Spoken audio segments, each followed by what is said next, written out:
Assalamualaikum warahmatullahi wabarakatuh. Shalom, Om Swastiastu, Namo Buddhaya, salam kebajikan. Selamat sore semuanya Bapak dan Ibu. Belum kedengaran sepertinya suaranya, boleh sekali lagi. Selamat sore semuanya Bapak dan Ibu. Luar biasa, boleh saya minta tepuk tangannya terlebih dahulu dari seluruh yang hadir. Luar biasa, begitu bersemangat sore hari ini. Sebelumnya izinkan saya menyapa Bapak dan Ibu tamu kehormatan pada kesempatan sore hari ini. Yang terhormat Bapak Erwin Haryono selaku Kepala Departemen Komunikasi Bank Indonesia. Kami ucapkan selamat datang Bapak. Dan juga yang kami hormati Bapak Joko Kurnianto, Kepala Departemen Pengaturan dan Perizinan Inovasi Teknologi, Sektor Keuangan, Aset Keuangan Digital, dan Aset Kripto Otoritas Jasa Keuangan. Saya ucapkan selamat datang Bapak. Dan juga yang kami hormati Bapak Budi Ganda Subrata, selaku Sekretaris Jenderal Asosiasi Fintech Indonesia. Yang kami hormati Bapak Eko Listianto selaku Direktur Pengembangan Big Data Institute for Development of Economics and Finance. Yang kami hormati Ibu Katrina Inandia selaku Head of Impact and Sustainability Amarta. Kami persilakan Ibu nantinya untuk dapat bersama-sama bergabung dengan kita. Dan juga kami ucapkan selamat datang kepada yang terhormat Ibu Rahmia Hasniasari selaku Kepala Divisi Kebijakan Publik dan Hubungan Pemerintah Tokoskor. Selamat datang Ibu. Dan juga kami ucapkan selamat datang kepada yang terhormat Ibu Niputu Kurniasari, Kepala Departemen Pasar Modal Asosiasi Fintech Indonesia. Selamat datang Ibu.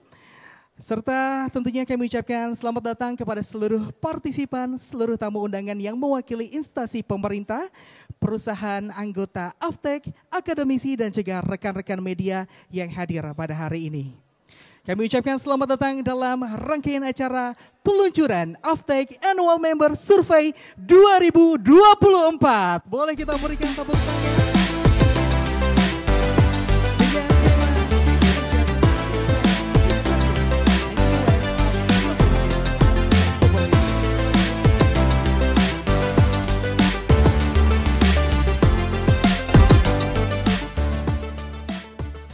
Bapak dan Ibu seluruh hadirin dan juga tamu kehormatan, Financial Technology atau Fintech telah memainkan peran yang semakin signifikan dalam menggerakkan perekonomian di Indonesia. Melalui inovasi teknologi di sektor keuangan, Fintech tidak hanya menghadirkan kemudahan dalam transaksi, tetapi juga memainkan peran penting dalam mendukung inklusi dan literasi keuangan, serta menjadi pendorong untuk mencapai pertumbuhan ekonomi yang lebih inklusif dan juga berkelanjutan. Sejak tahun 2017, Avtek meluncurkan Annual Member Survey dan pada tahun ini Avtek bekerja sama dengan Institute for Development of Economic and Finance atau INDEF dalam menyusun Avtek Annual Member Survey tahun 2024. Yang antara lainnya menyoroti peningkatan daya saing industri fintech nasional melalui penerapan prinsip Governance, Risks and Compliance atau GRC, iklim regulasi, akses terhadap infrastruktur, pemanfaatan artificial intelligence atau AI, pengembangan talenta digital, kesetaraan gender, serta penerapan prinsip environment, social, and governance atau ESG. Bapak dan Ibu, untuk dapat menambah semangat kita pada sore hari ini, marilah bersama-sama terlebih dahulu kita nyanyikan lagu kebangsaan Indonesia Raya yang akan dipandu oleh Ardea Angela. Kami mohon untuk dapat berdiri.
Hadirin dipersilakan untuk duduk kembali.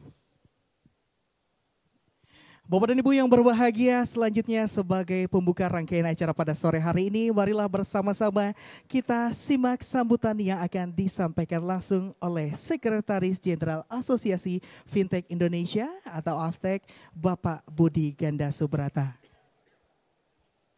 Namun sebelumnya kami ucapkan selamat sore dan juga selamat datang kepada Bapak Arief Wibisono selaku staf ahli Menteri Keuangan bidang jasa keuangan dan pasar modal Kementerian Keuangan. Selamat datang Bapak, kami persilakan untuk dapat menempati tempat duduk yang telah disediakan. Kepada yang terhormat Bapak Budi Ganda Subrata kami persilakan.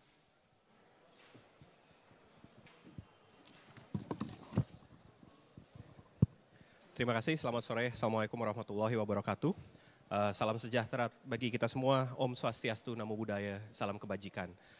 Yang kami hormati Bapak Arief Wibisono, selamat datang Pak, staf ahli Menteri Keuangan bidang jasa keuangan dan pasar modal Kementerian Keuangan, Pak Erwin Haryono, Kepala Departemen Komunikasi Bank Indonesia, Pak Joko Kurnianto, Kepala Departemen Pengaturan dan Perizinan ITSK, Aset Keuangan Digital dan Aset Kripto Otoritas Jasa Keuangan, Bapak Eko Listianto, Direktur Pengembangan Big Data Institute for Development of Economics and Finance atau INDEF. Kemudian Ibu Katrina Inandia, Head of Impact dan Sustainability Amarta. Ibu Rahmi Hasniasari, Kepala Divisi Kebijakan Publik dan Hubungan Kepemerintahan dari Tokoskor. Ibu Ni Putu Kurniasari, Kepala Departemen Pasar Modal Asosiasi Fintech Indonesia. Bapak Ibu sekalian seluruh peserta yang mewakili regulator, akademisi, media, dan perusahaan anggota Fintech. Sekali lagi selamat datang dan terima kasih atas waktunya yang sudah diluangkan dalam acara peluncuran Annual Member Survey Asosiasi Fintech Indonesia. Pertama, sekali lagi saya mengucapkan terima kasih atas kesediaan Bapak Ibu keynote speakers, panelis, moderator, serta para hadirin yang telah meluangkan waktu untuk hadir pada acara sore ini.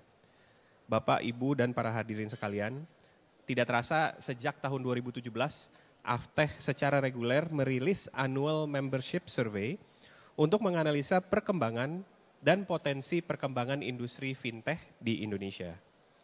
Laporan ini merupakan realisasi salah satu pilar AFTEK, yaitu edukasi dan literasi keuangan digital. Bertemakan Indonesia's Fintech Resurgence, a New Wave of Innovation and Possibilities, Annual Member Survey di tahun 2024 ini antara lain menyoroti peningkatan daya saing industri fintech melalui penerapan prinsip Governance, Risk, and Compliance atau GRC, akses terhadap pemerataan infrastruktur, upaya penciptaan iklim regulasi yang kondusif, tren pengembangan sumber daya manusia, partisipasi perempuan dan kesetaraan gender, serta penerapan prinsip ESG atau Environment, Social, dan Governance. Memang tidak perlu dipungkiri lagi bahwa dengan adanya perkembangan dan inovasi di industri techfin ini, memang inovasi juga harus dibalance atau diseimbangkan dengan prinsip-prinsip governance, risk compliance, ESG, anti pencucian uang, manajemen sistem informasi, risk management, dan juga perlindungan konsumen. Survei yang dikembangkan dan diterbitkan melalui partisipasi para anggota AFTEK, serta kolaborasi dengan INDEF, ini merupakan salah satu inisiatif penting AFTEK untuk merangkap gambaran besar industri fintech dalam setahun terakhir ini. Serta memahami kebutuhan dan tantangan yang dihadapi oleh para anggota kami. Harapannya hasil dari Annual Membership Survey ini juga bisa memberikan insights, masukan yang berharga bagi pemerintah, regulator, akademisi, lembaga non-profit, dan masyarakat umum dalam menyusun strategi perkembangan industri fintech yang lebih tepat sasaran dan juga untuk peningkatan tidak hanya inklusi tapi juga literasi keuangan. Dari hasil survei ini yang juga akan menjadi landasan AFTEK dalam merancang program-program kerja yang lebih inovatif, fasilitatif dan tepat sasaran, serta memperkuat kolaborasi antar anggota dan juga pemangku kepentingan lainnya. Kami percaya bahwa dengan adanya kerjasama yang solid, AFTEK dapat mendorong pertumbuhan industri fintech Indonesia yang lebih inklusif, berkesinambungan dan juga berkelanjutan. Bapak dan Ibu dan para hadirin sekalian, sekali lagi saya mengucapkan terima kasih kepada seluruh anggota AFTEK yang sudah sabar menerima pertanyaan-pertanyaan dari kami, yang telah menjadi responden dari survei dan juga para narasumber dari In-Depth Interview Annual Member Survey tahun 2024. Tentunya tidak lupa saya juga berterima kasih kepada INDEF yang sudah menjadi mitra dalam penyusunan Annual Member Survey ini. Penerbitan annual member survey di tahun 2024 ini juga tidak akan terlaksana tanpa dukungan dari Bank Indonesia, Otoritas Jasa Keuangan, Women's World Banking, Bill and Melinda Gates Foundation. Atas nama Asosiasi Fintech Indonesia, sekali lagi saya mengucapkan terima kasih kepada semua pihak yang terlibat dan mendukung dalam pembuatan laporan ini. Akhir kata, mari kita menyimak dan memetik manfaat dari annual member survey tahun 2024 ini dari paparan yang akan disampaikan oleh Direktur Pengembangan Big Data Indef, Bapak Eko Listianto. Sekali lagi terima kasih. Wabillahi taufiq wal hidayah. Wassalamualaikum warahmatullahi wabarakatuh. Om Shanti Shanti, Om Namo Buddhaya, salam kebajikan. Terima kasih. Boleh kita berikan tepuk tangannya sekali lagi Bapak dan Ibu untuk Bapak Budi Ganda Subrata yang telah menyampaikan kata sambutannya. Hadirin sekalian, selanjutnya marilah bersama-sama kita akan menyimak presentasi dari Aftech Annual Member Survey 2024 yang akan disampaikan langsung oleh yang terhormat Direktur Pengembangan Big Data Institute for Development of Economics and Finance atau INDEF yang terhormat Bapak Eko Listianto. Boleh kita berikan tepuk tangan yang paling meriah.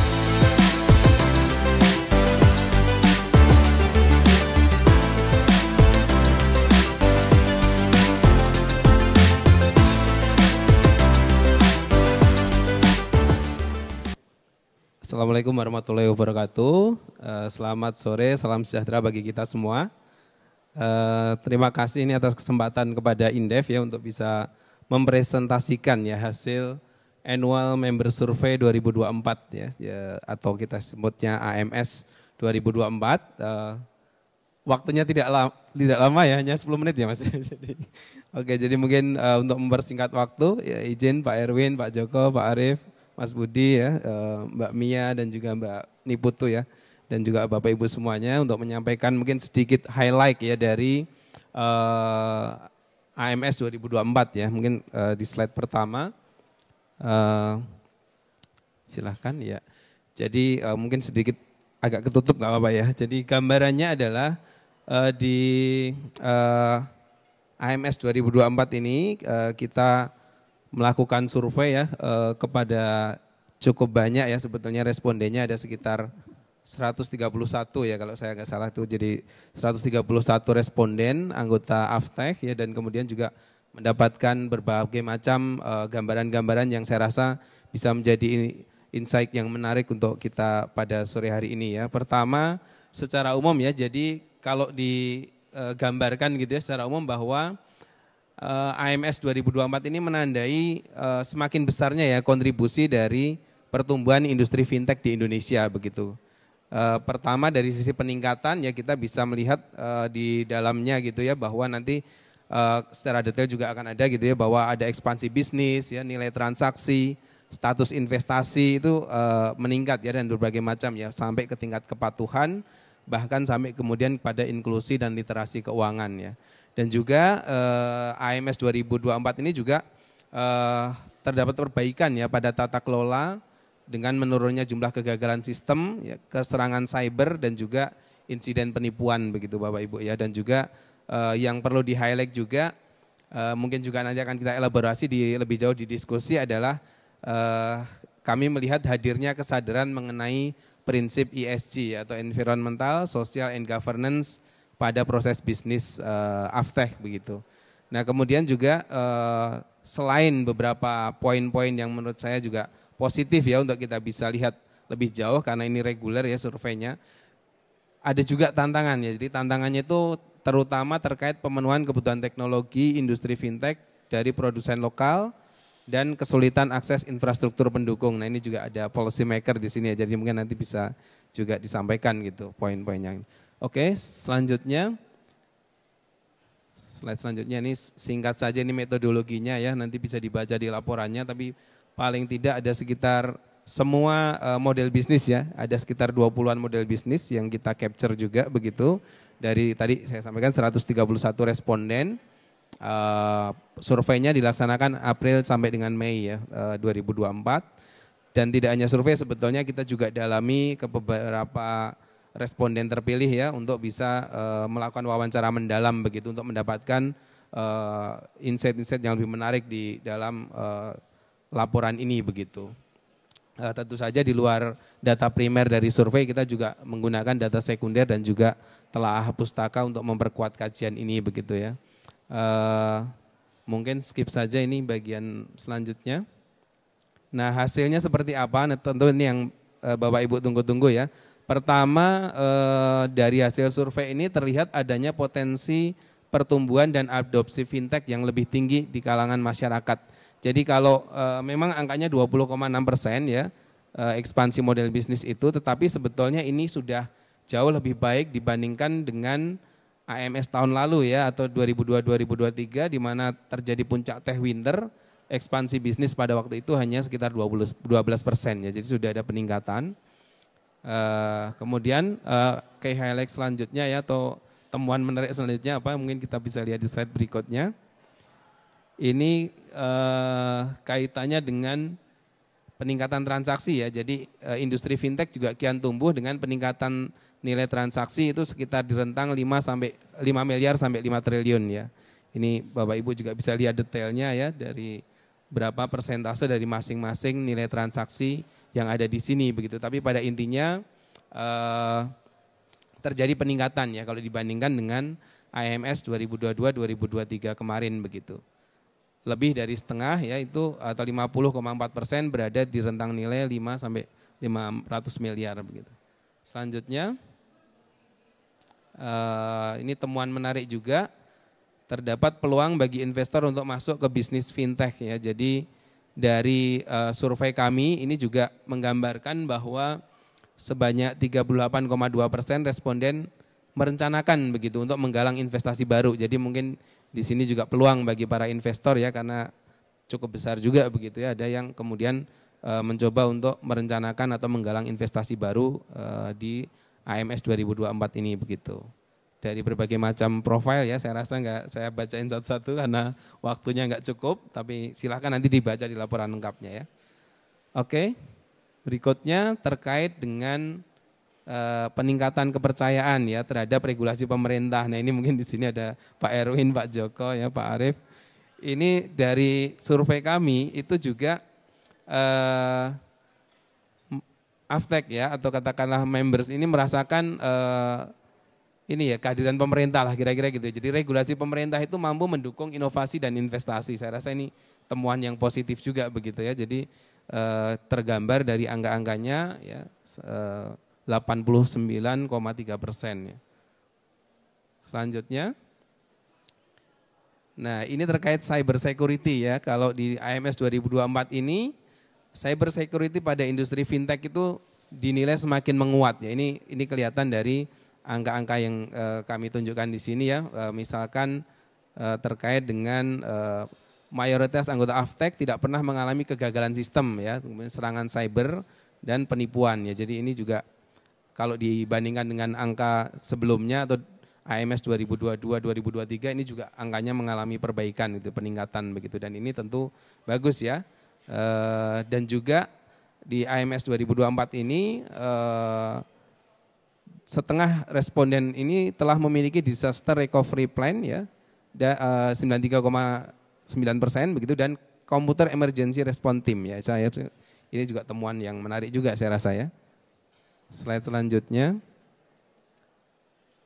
Penggunaan artificial intelligence ya, ini juga kalau dari survei yang kami lakukan ini juga semakin ramai ya. Jadi AI itu semakin digunakan di dalam industri fintech ya. Terutamanya kalau kita lihat ini Bapak Ibu bisa lihat ya, data analytics itu paling dominan ya digunakan untuk AI, facial recognition ya dan fraud detection dan beberapa hal yang lain begitu.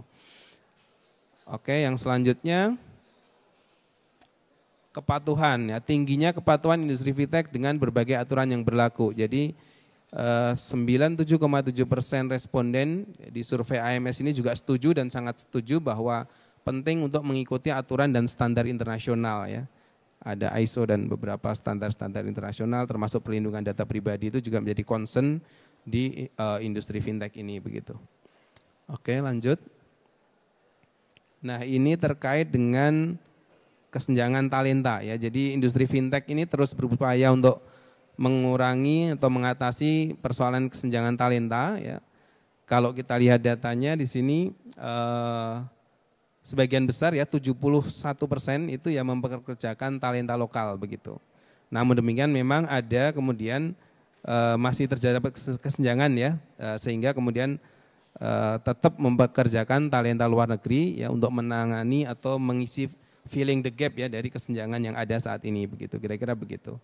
Dan ini mungkin juga clue yang menarik ini dari data-data keterampilan yang dibutuhkan ya. Ini mungkin juga sangat bermanfaat untuk publik begitu. Oke, masih berapa menit Mas? Dikit lagi. Oke, ya masih ada beberapa poin yang mungkin juga menjadi highlight di IMS 2024 ini. Industri fintech semakin memperkuat aspek kesetaraan gender ya, ini juga isu-isu yang sekarang juga semakin menguat, yaitu aspek kesetaraan gender di lingkungan perusahaan begitu. Ini ada saya rasa juga angkanya juga cukup meyakinkan ya, 80% lebih punya kebijakan anti diskriminasi. Nah ini keterwakilan perempuan sebagai pemimpin, ini bisa kita lihat datanya. Mungkin lebih bagus daripada anggota DPR ya. Silakan dibandingkan sendiri ya. Tapi terutama ya pada LPBBTI ya, terus ITSK ini angkanya udah di atas 30% ya. Perempuan sebagai pemimpin itu. Kira-kira begitu gambarannya. Selanjutnya terkait literasi dan inklusi. Nah ini juga data menggambarkan di IMS 2024 ini industri fintech telah memandang pentingnya peningkatan literasi dan inklusi keuangan. Ini 90% lebih ya, 91% tepatnya telah melakukan inisiatif terkait inklusi keuangan dan juga terkait literasi keuangan ya. Angkanya juga tinggi begitu. Dan detailnya nanti mungkin tidak perlu saya bacakan ya. Selanjutnya banyak sekali highlight-nya. Ini terkait ESG yang mungkin nanti akan kita perdalam dalam diskusi.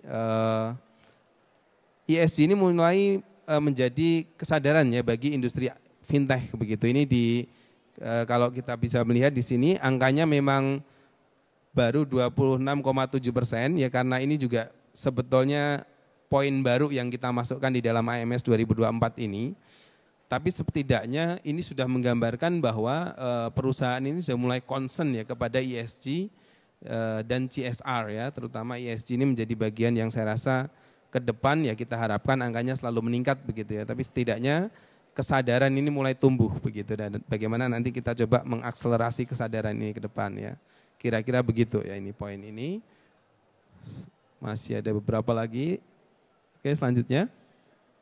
Ini tantangannya ya, yang tadi kita temukan di dalam survei adalah terkait dengan ini ya. Jadi dalam survei itu kita tanyakan terkait dengan tantangan teknologi dan infrastruktur yang masih dirasakan. Ini ternyata 26% responden merasa kesulitan untuk mengimplementasikan atau menyediakan teknologi dan infrastruktur pendukung yang dibutuhkan. Gitu. Angkanya ini naik, nah ini mungkin perlu jadi perhatian ya, karena tahun sebelumnya itu 16%, tahun ini 26% begitu. Jadi masih menjadi kendala begitu. Nah, sebagai kesimpulan atau penutup, slide terakhir ini. Nah, kita bisa melihat bahwa Avtech Annual Member Survey 2024 ini menggambarkan bahwa industri fintech terus berkembang. Selain itu ya, ditambah lagi dengan kemampuan beradaptasi dengan dinamika perekonomian, perubahan regulasi dan kesenjangan infrastruktur juga tetap dilakukan ya. Ada kemampuan adaptasi di situ, kemampuan inovasi dan adopsi teknologi juga berjalan dengan baik, dan serta tata kelola ya, yang saya stressing pointnya begitu ya. Dan juga peningkatan kesadaran terhadap isu ESG ini juga menjadi kunci untuk menjaga momentum positif ini ya. Dan terakhir juga kolaborasi dengan LJK lainnya, dengan pemerintah gitu ya, untuk memperkuat peran fintech guna mendorong pertumbuhan ekonomi dan inklusi keuangan ke depannya begitu ya. Saya rasa itu poin-poinnya, mohon maaf cukup banyak, tapi setidaknya nanti bisa dibaca lebih detail ya di dalam laporannya. Saya rasa demikian Mas, terima kasih, saya kembalikan ke MC. Boleh kita berikan tepuk tangan sekali lagi. Terima kasih Bapak Eko Listianto, Bapak mohon tetap berada di tempat. Dan juga kemudian Kami mohon izin untuk dapat mengundang ke atas panggung kepada yang terhormat Bapak Arief Wibisono, Bapak, selaku staf ahli Menteri Keuangan Bidang Jasa Keuangan dan Pasar Modal Kementerian Keuangan Republik Indonesia. Dan juga kami mengundang Bapak Erwin Haryono, selaku Kepala Departemen Komunikasi Bank Indonesia. Kami persilakan Bapak untuk dapat hadir ke atas. Kemudian Bapak Joko Kurnianto, kami persilakan Bapak selaku Kepala Departemen Pengaturan dan Perizinan Inovasi Teknologi Sektor Keuangan, Aset Keuangan Digital dan Aset Kripto, Otoritas Jasa Keuangan. Kami juga mengundang dengan hormat kepada Bapak Budi Ganda Subrata selaku Sekretaris Jenderal Asosiasi Fintech Indonesia. Kami persilakan Bapak, dan juga Bapak Eko tentunya yang sudah berada di atas panggung. Kami persilakan untuk dapat bersiap-siap memulai rangkaian acara seremonial peluncuran Annual Member Survey 2024. Tunggu sebentar Bapak, kita akan sambil abadikan terlebih dahulu dengan teman-teman fotografer. Kita akan bersama-sama nantinya hitung mundur. Bapak dan Ibu seluruh hadirin dan juga audiens yang berbahagia. 3, 2, 1, boleh silakan Bapak. Boleh kita kasih tepuk tangan sekali lagi untuk proses yang luar biasa sore hari ini.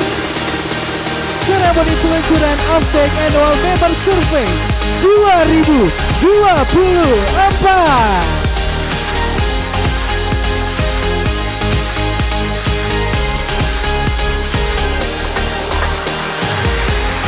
Mohon izin Bapak, kita boleh berfoto bersama terlebih dahulu.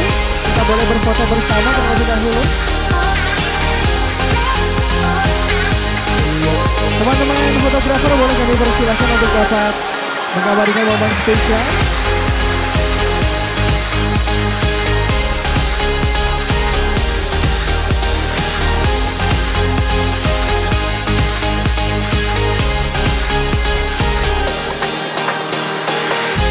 Yes Bapak, boleh kita persilakan untuk dapat menyaksikan terlebih dahulu video yang sudah disiapkan.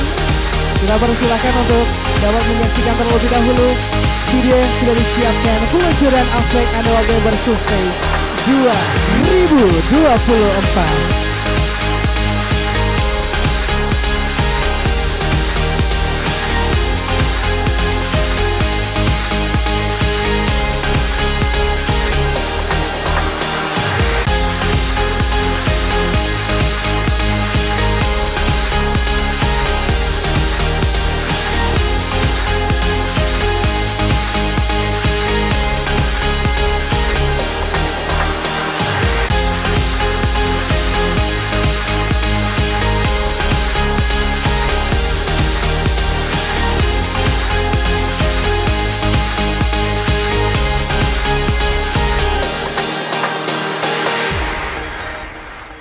Boleh kita kasih tepuk tangannya sekali lagi, dan juga kita persilahkan untuk rekan-rekan dapat scan barcode yang sudah disediakan di depan.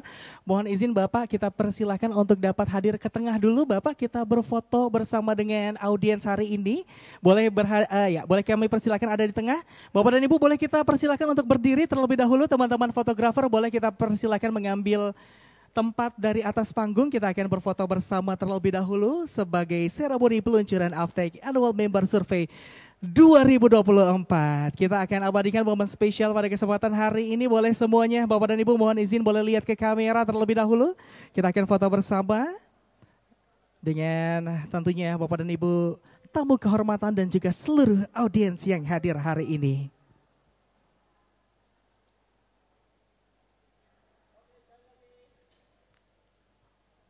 Boleh kasih gaya bebasnya sekali lagi Bapak dan Ibu.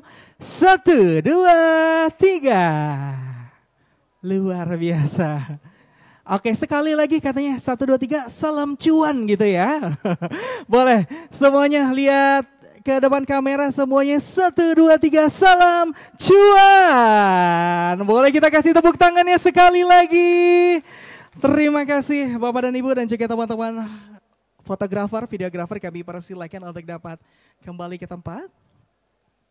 Dan juga tentunya kami ingatkan sekali lagi untuk Bapak dan Ibu yang ingin melihat peluncuran Aftek Annual Member Survey 2024, boleh silakan untuk langsung di-scan QR Code yang sudah disediakan di layar besar. Baiklah seluruh hadirin dan juga Bapak dan Ibu yang terhormat, selanjutnya bersama-sama kita akan mendengarkan pidato kunci yang bertajuk Tantangan dan Peluang Inovasi Teknologi Sektor Keuangan dalam mendukung ekosistem industri jasa keuangan yang inklusif dan berkelanjutan, yang akan disampaikan langsung oleh yang terhormat Kepala Departemen Pengaturan dan Perizinan Inovasi Teknologi Sektor Keuangan, Aset Keuangan Digital dan Aset Kripto, Otoritas Jasa Keuangan. Yang terhormat Bapak Joko Kurnianto, kami persilakan.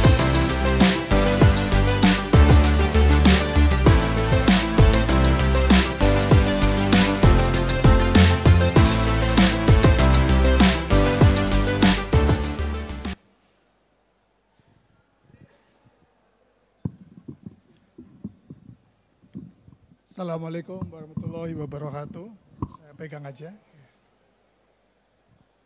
Selamat sore Bapak Ibu semuanya, yang terhormat Pak Budi Ganda Subrata sebagai tuan rumah, Sekretaris Jenderal Asosiasi Fintech Indonesia, Pak Arief Wibisono, staf ahli Menteri Keuangan bidang jasa keuangan dan pasar modal Kementerian Keuangan, juga Pak Erwin Haryono, Kepala Departemen Komunikasi Bank Indonesia, dan juga para panelis di sesi panel nanti, dan juga Bapak Ibu, para hadirin semua yang berbahagia.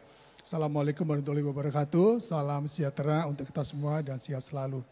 Pertama-tama kita panjatkan puji syukur kehadirat Allah Subhanahu wa Ta'ala yang telah memberikan kesehatan dan keberkahan buat kita semua sehingga bisa hadir di pertemuan di sore hari ini. Dan tentunya selamat juga kepada Aftek, Pak Budi dan kawan-kawan atas peluncuran AMS-nya yang di tahun ini diselenggarakan bekerjasama dengan Indef. Bapak Ibu sekalian, mungkin saya nanti akan memulainya dengan transformasi digital yang sekarang ini sedang berlaku dan berlangsung di Indonesia. Seperti kita ketahui bersama bahwa transformasi digital ini telah terjadi hampir di seluruh sektor industri di Indonesia, tidak terkecuali di sektor jasa keuangan. Sehingga apa yang terjadi di masyarakat kita sekarang ini sudah banyak yang digital mindednya itu sudah majority dari masyarakat kita, terutama untuk yang pendidikannya menengah ke atas dan juga sekarang sudah menjalar ke bawah. Digital minded itu merupakan sesuatu yang nyata adanya. Saat ini rasanya tidak ada dari kita yang tidak menggunakan digital ketika kita melakukan transaksi, bahkan ketika kita sambil duduk-duduk pun, sambil di kasur pun, sambil santai-santai pun kita bisa melakukan transaksi apapun melalui digital. Dan inilah tentunya yang tidak terlepas dari transformasi digital yang memang kita lakukan hingga saat ini. Dari sisi dukungan pertumbuhan ekonomi, nanti mungkin Pak Arief akan banyak menyampaikan bahwa teknologi digital ini diyakini mampu menurunkan biaya transaksi ekonomi, ya Pak ya, dan sosial serta dapat meningkatkan inovasi dan efisiensi. Nah, jadi kalau kemarin minggu lalu ketika bertemu juga dengan Pak Arief dan juga di BKF, salah satu tujuan utamanya adalah meningkatkan tabungan dan kredit ya Pak ya. Jadi teknologi inilah yang diyakini dapat meningkatkan itu semua. Untuk itu konektivitas antar elemen menjadi sangat penting dan membutuhkan dukungan dari sisi kerangka pengaturan. Tadi juga dibahas bahwa salah satu yang hambatan terbesar adalah bagaimana regulasi. Sehingga yang kita butuhkan ini adalah bagaimana kita bisa membuat lingkungan regulasi yang bagus untuk tumbuhnya industri ITSK dan juga inovasi ini. Kemudian dukungan juga dari talenta. Nah, ini persis juga. Jadi padahal saya ini masih belum membaca surveinya, tapi saya poin-poinnya sama dengan Mas Eko tadi. Jadi perlu dukungan kerangka pengaturan yang memang bagus, kemudian talenta yang memadai, serta tata kelola yang baik. Kembali tadi juga ada tata kelola di sana. Selain itu saya meyakini juga bahwa, dan saya yakin hadirin juga meyakini bahwa transformasi digital ini merupakan game changer ya. Game changer dalam rangka penyediaan produk dan layanan keuangan kepada masyarakat, khususnya kepada masyarakat yang unbankable dan pelaku UMKM di Indonesia serta mewujudkan ekonomi digital yang lebih inklusif. Saya kalau membaca masyarakat unbankable dan pelaku UMKM ini selalu ingat Bu Yani. Di sana itu rekan koleganya Pak Arief. Karena saya selalu kalau melihat Bu Yani itu selalu ingatan saya UMKM Pak. Nah, sama unbankable underbank itu selalu bayangan saya selalu ke Bu Yani. Bapak Ibu sekalian, para hadirin yang kami hormati, kembali lagi transformasi digital. Transformasi digital adalah suatu proses dan ini perlu dilakukan untuk mencapai berbagai tujuan dan memberikan kebermanfaatan. Nah, ini paling tidak kami mencatat ada 3 kebermanfaatan dari proses transformasi digital ini. Pertama adalah transformasi digital diharapkan dapat mendorong terciptanya 3A. Accessibility, affordability, dan satu lagi tentunya ability. Nah, fokus utamanya adalah membangun infrastruktur digital yang memadai dan merata. Tadi juga sempat disinggung oleh Pak Eko terkait dengan infrastruktur. Nah, inilah yang kemudian fokus utamanya adalah bagaimana membangun infrastruktur digital yang memadai dan merata, tidak hanya kepada masyarakat perkotaan namun juga masyarakat pedesaan.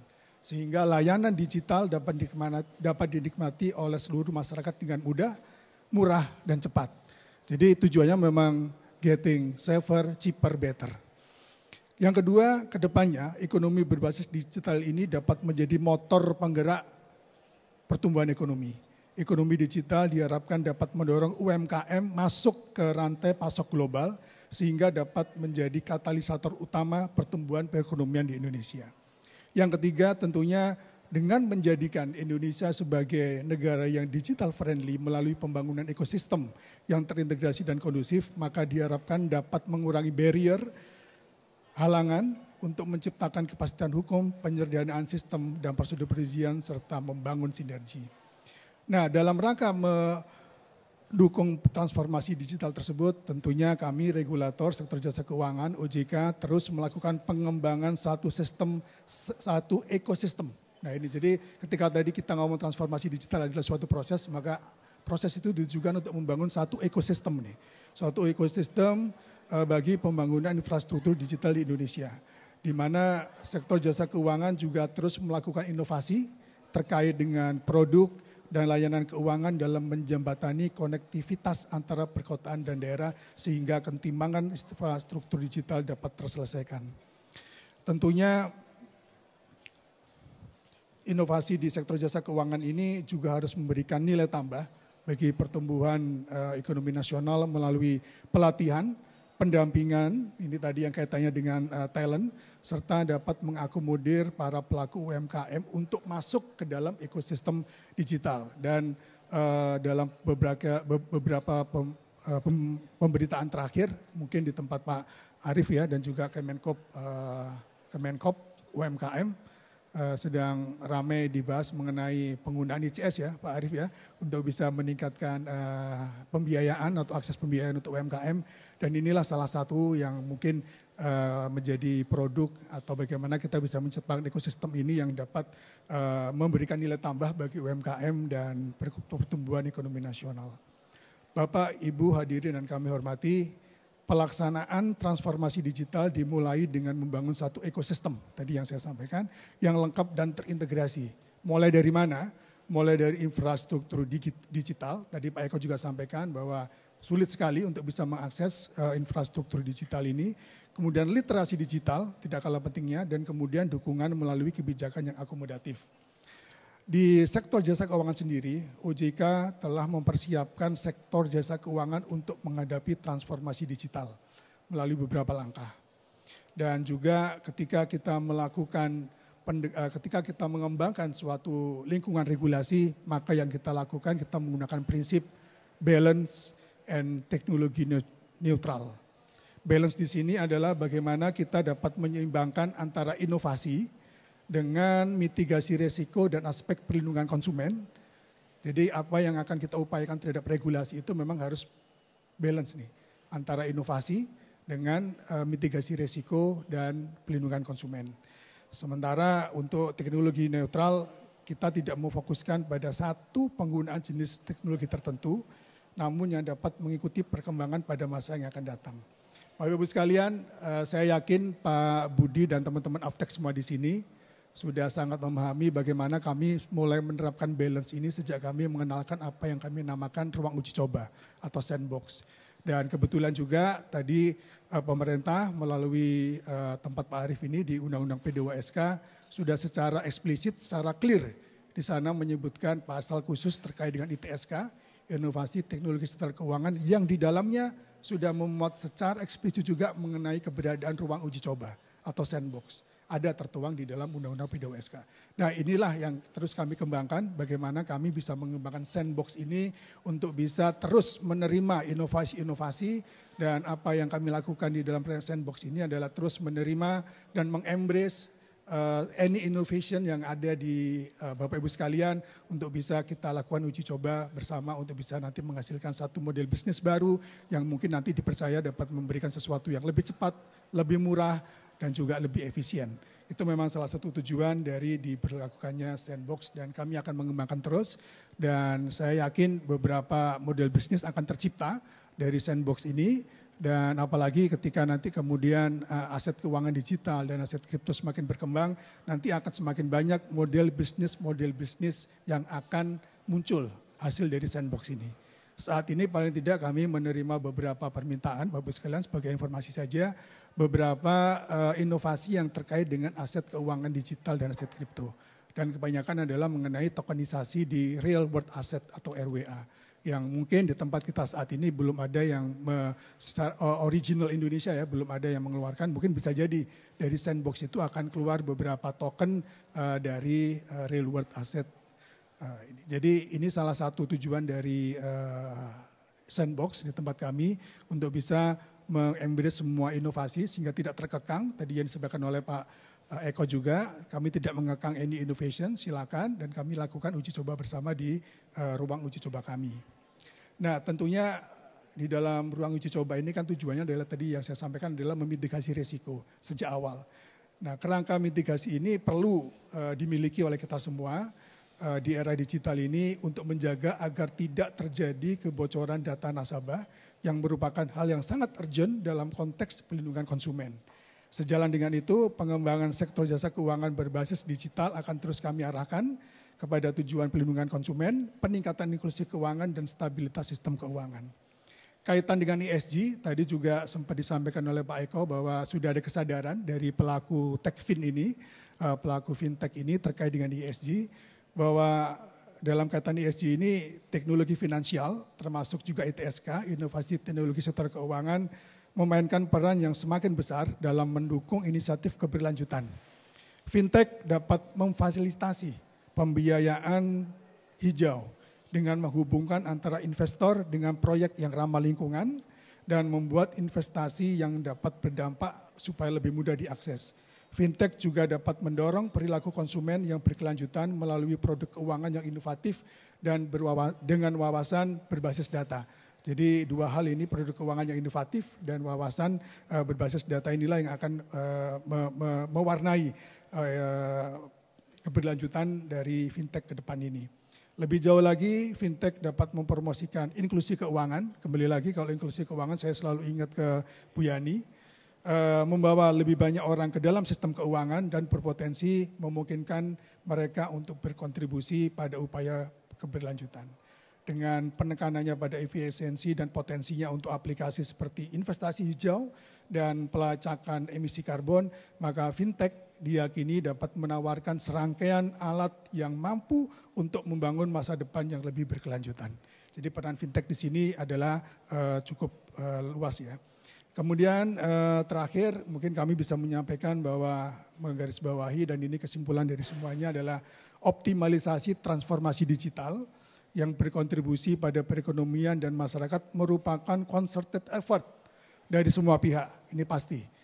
Kemudian untuk itu seluruh pihak diharapkan dapat mendukung transformasi digital di seluruh sektor, khususnya sektor jasa keuangan, agar seluruh pelaku industri keuangan mampu memiliki ketahanan dan keberlanjutan dalam menghadapi digitalisasi.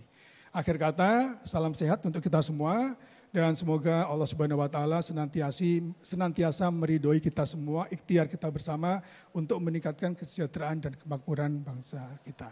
Wassalamualaikum warahmatullahi wabarakatuh. Selamat sore dan salam sejahtera untuk kita semua. Waalaikumsalam warahmatullahi wabarakatuh. Boleh kita berikan tepuk tangannya sekali lagi untuk Bapak Joko Kurnianto. Terima kasih Bapak telah memberikan pidato kunci kita pada kesempatan sore hari ini. Bapak dan Ibu seluruh hadirin dan juga rekan-rekan tercinta, selanjutnya marilah bersama-sama kita akan dengarkan pidato kunci selanjutnya dengan tema mencapai digital payment infinity melalui penguatan sinergi para pemangku kepentingan sistem pembayaran Indonesia yang akan disampaikan langsung oleh yang terhormat Kepala Departemen Komunikasi Bank Indonesia atau BI Bapak Erwin Haryono. Kita berikan tepuk tangan yang paling meriah.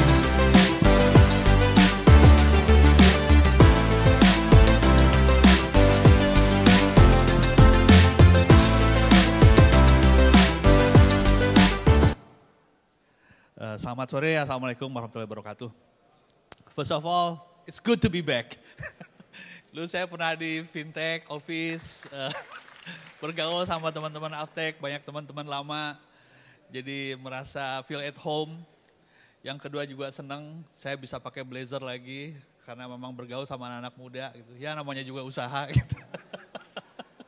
But again, it's good to be back. Gitu. Saya tadi ngelihat surveinya Mas Eko juga seneng banget. Saya juga nanti Mas Joko tadi juga bagus banget transformasinya. Nanti kita dengar juga dari Mas Arief. Tapi mungkin saya ingin menyampaikan beberapa hal gitu ya.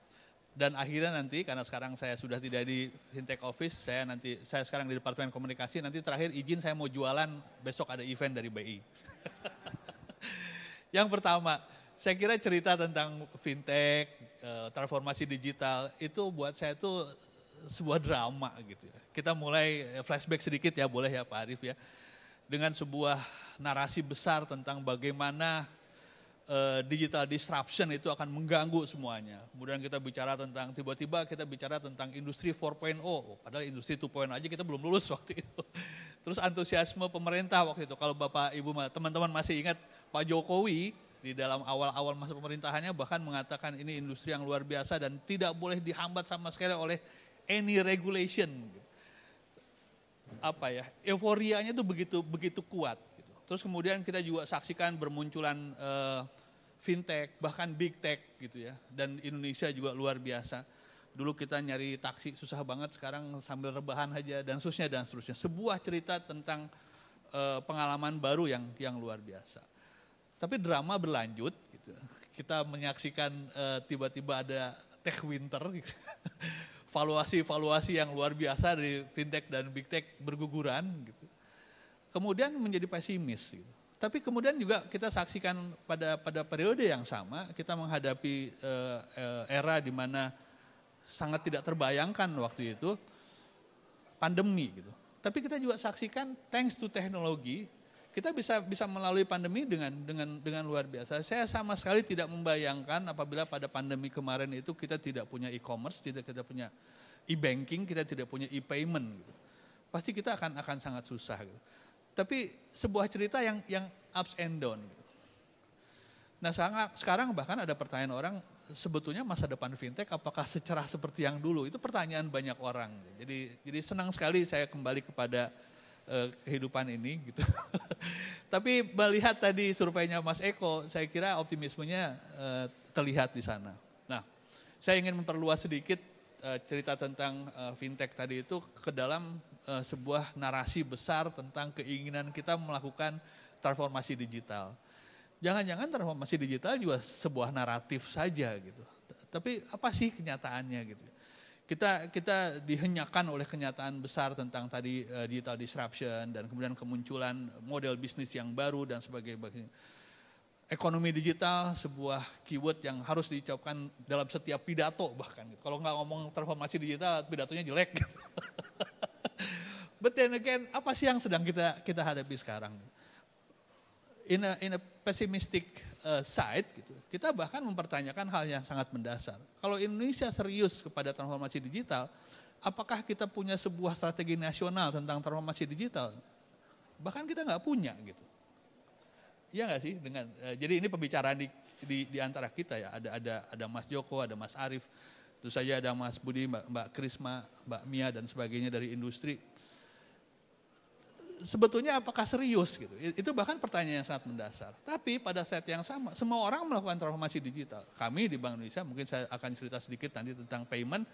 Kami berusaha mati-matian bahkan end-to-end, dari mulai KRIS, BIFAS, sampai kemudian kita menstandarisasi API supaya ada kolaborasi. Kita bikin deregulasi bahkan dan seterusnya. Tempat Mas Joko juga tentu begitu. Mohon maaf karena kami sekarang pisah ranjang, gitu. Jadi saya di paymentnya, Mas Joko di finance-nya, di tempatnya Mas Arief juga begitu kan. Ada banyak hal, tapi jangan-jangan dia parsial gitu. Jangan-jangan dia scattered gitu. Dia tidak structured gitu. Dan kemudian kita kembali kepada pertanyaan yang mendasar tadi, sebetulnya kita serius nggak sih mau bikin transformasi digital? Pada saat yang sama juga kita menyaksikan begitu banyak event seperti hari ini. Besok BI mau bikin, entah nanti ada lagi, nanti ada fintech festival. Tapi apakah sebuah upaya bersama? Jangan-jangan belum. Tapi saya tidak ingin membawa teman-teman semua kepada pessimistic mode tadi itu. Saya kira kita menyaksikan dengan sangat senang gitu ya, bahwa ini industri yang baru gitu. Bahwa kita punya kesadaran ini adalah sebuah keniscayaan. Gitu. Bahwa ekonomi digital itu membawa banyak manfaat. Gitu. Dan saya ingin sedikit cerita di situ di sisi paymentnya.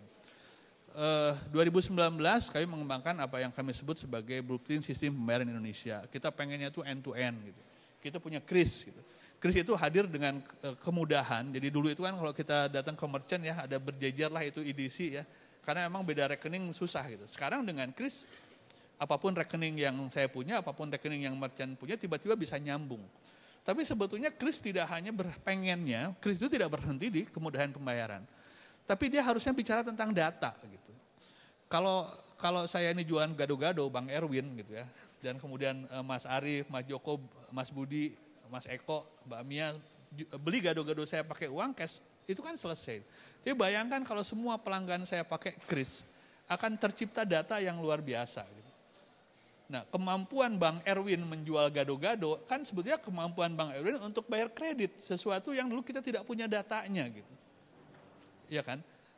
Dulu itu, sampai sekarang sih, kredit kepada UMKM itu mahal karena memang bank-bank menganggap risk premium kepada orang-orang yang tidak diketahui itu karena tidak datanya pasti tinggi gitu. Sekarang kita punya data gitu. Jadi ada banyak sekali elemen-elemen walaupun parsial tadi itu yang sebetulnya itu sudah sangat maju.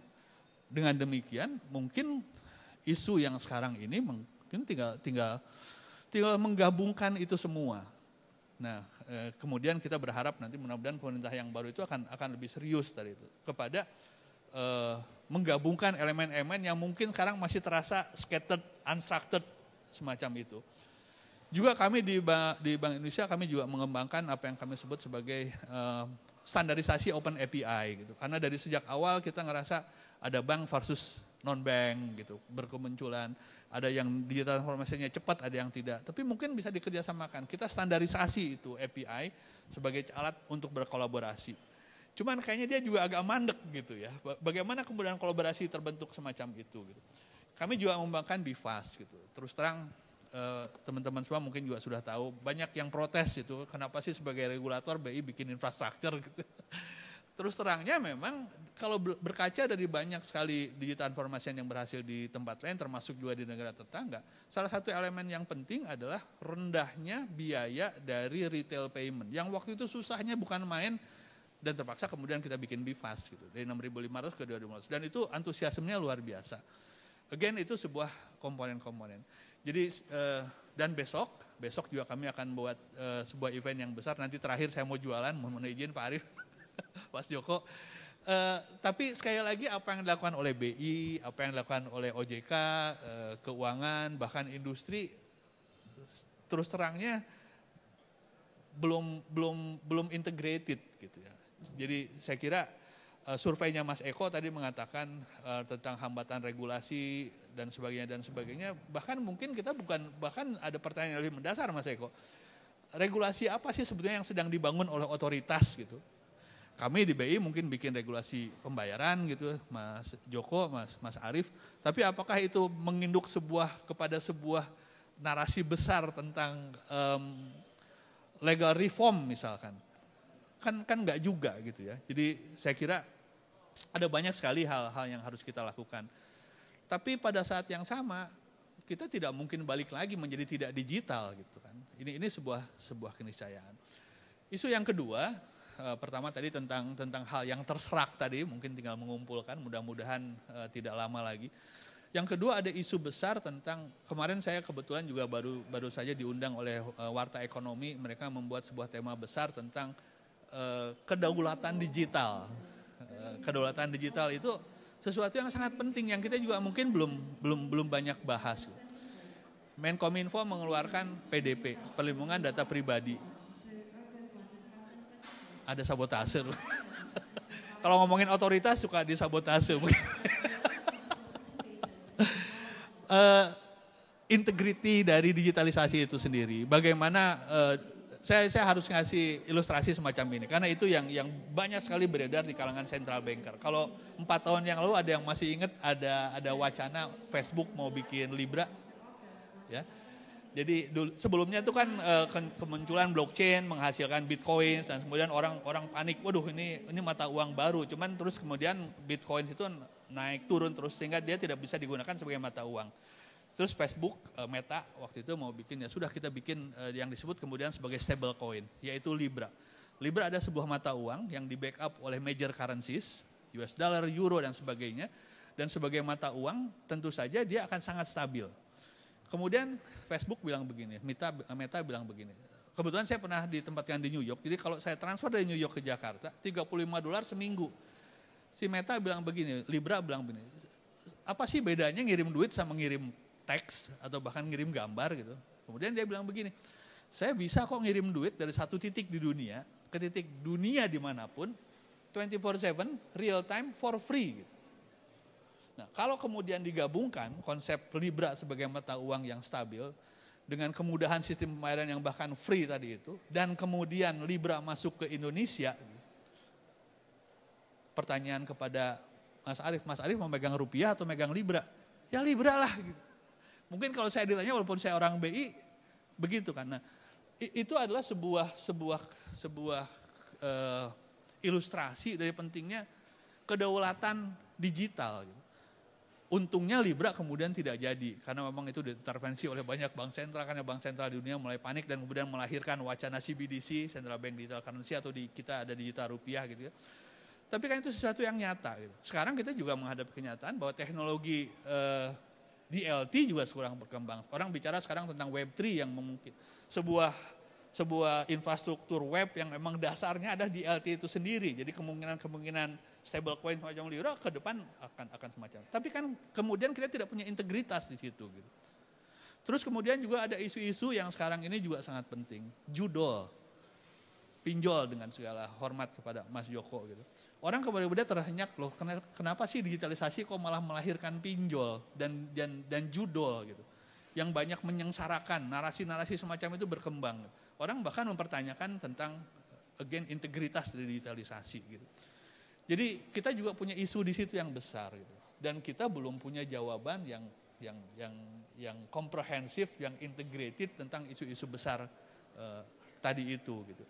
Jadi paling tidak ada 2 tantangan besar tadi itu, yaitu mengumpulkan yang terserak menjadi sebuah framework kebijakan tentang transformasi digital yang komprehensif dan juga isu-isu yang terkait dengan tadi itu. Not to mention bahaya-bahaya dari cyber security dan sebagainya. Tahun lalu kita banyak disebutkan oleh WA kita yang ada undangan APK dan terus juga masih berlangsung sampai sekarang. Bahkan dengan segala hormat, salah satu yang diserang oleh cyber crime itu adalah bahkan BSN itu sendiri dan sebagainya. Ada banyak sekali isu-isu kayak itu. Jadi sekali lagi, mungkin kalau boleh usul Mas Budi, teman-teman dari Aftek, terima kasih tadi sudah bikin AMS. Saya kira mungkin tahun ini karena kita punya pemerintahan baru, kita harus rapatkan lagi barisan, rapatkan soft. Gitu. Kita harus bangun itu semua gitu. Harus bangun itu semua pendekatan yang lebih integrated. Tadi Mas Joko sudah ngomong ekosistem, tapi ekosistem mungkin dalam tataran yang lebih komprehensif gitu ya. Kita sudah punya PDP itu luar biasa. Kalau di Eropa itu GDPR ya, General Data Protection Regulation. Kenapa penting? Karena kalau kita mau digital tapi kemudian data kita tidak terproteksi, bagaimana orang mau main di digital? PDP itu bahkan menyetarakan pelanggaran terhadap PDP itulah nilai kriminal. Itu sesuatu yang bagus sebetulnya. Sekali lagi tantangannya adalah mengumpulkan yang terserak tadi itu. Mudah-mudahan nanti kita punya pemerintahan baru yang mau merangkum itu dan kemudian membicarakan itu dalam sebuah kedaulatan digital Indonesia. Because otherwise cerita tentang Libra tadi itu apa ya ekonomi kita akan dikuasai oleh Facebook gitu. Dan kemudian terutama saya sih mungkin akan kehilangan karena central bank menjadi tidak relevan kalau dan juga banyak cerita-cerita yang lain. Tentu saja nanti kita banyak bicara ke depan dengan adanya Web3, DLT dan sebagainya, bank katanya juga menjadi tidak relevan dan sebagainya. Itu semua harus kita kumpulkan menjadi sebuah tantangan baru yang kita acknowledge dan kemudian mensinergikan itu ke dalam sebuah perencanaan yang lebih baik. Gitu. Mohon maaf agak belepotan speech-nya, cuman saya kira saya senang Mas Eko tadi sudah keluar dengan ini, tapi rasanya necessary but not sufficient gitu. Dari sini mungkin kita akan beranjak kepada hal-hal yang lebih mendasar lagi. Senang juga ada Mas Joko, Mas Arief, mungkin setelah ini kita akan ngobrol di sisi otoritas dan kemudian bicara dengan industri untuk membuat sebuah pendekatan yang lebih komprehensif. Last but not least, saya mau jualan. FACD. Boleh ya? Nah, jadi besok kita mau ada FACD dan KKI, Festival Ekonomi Keuangan Digital Indonesia. Hampir 1 JCC kita sewa, lumayan mahal by the way. Ada banyak sekali yang mau kita sampaikan di sana, termasuk juga beberapa experiencing dari digitalisasi, khususnya tentu saja di payment dan juga rencana-rencana. Jadi teman-teman kita sudah kemarin mungkin sudah familiar ada BSPI. Sampai 2025, besok itu salah satunya juga ada peluncuran BSBI yang baru, berupa sistem pembayaran yang baru, juga dengan berbagai macam komponennya. Saya tidak boleh ngomong terlalu banyak karena nanti saya dimarahin Pak Gubernur karena itu bagiannya beliau. Tapi please be there, besok juga rencana Pak Presiden juga akan hadir selama 4 hari, tanggal 1, 2, 3, dan 4. Ada hiburannya juga. Jadi dikemas dengan gaya-gaya fintech lah, kayak saya yang pura-pura jadi anak muda kayak begini. Ada video? Please.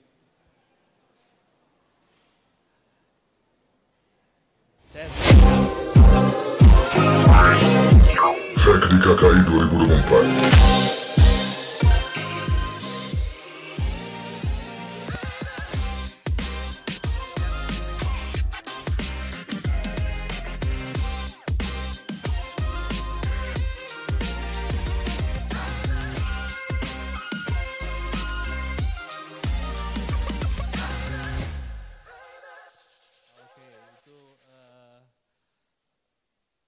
Hasil intipan terakhir.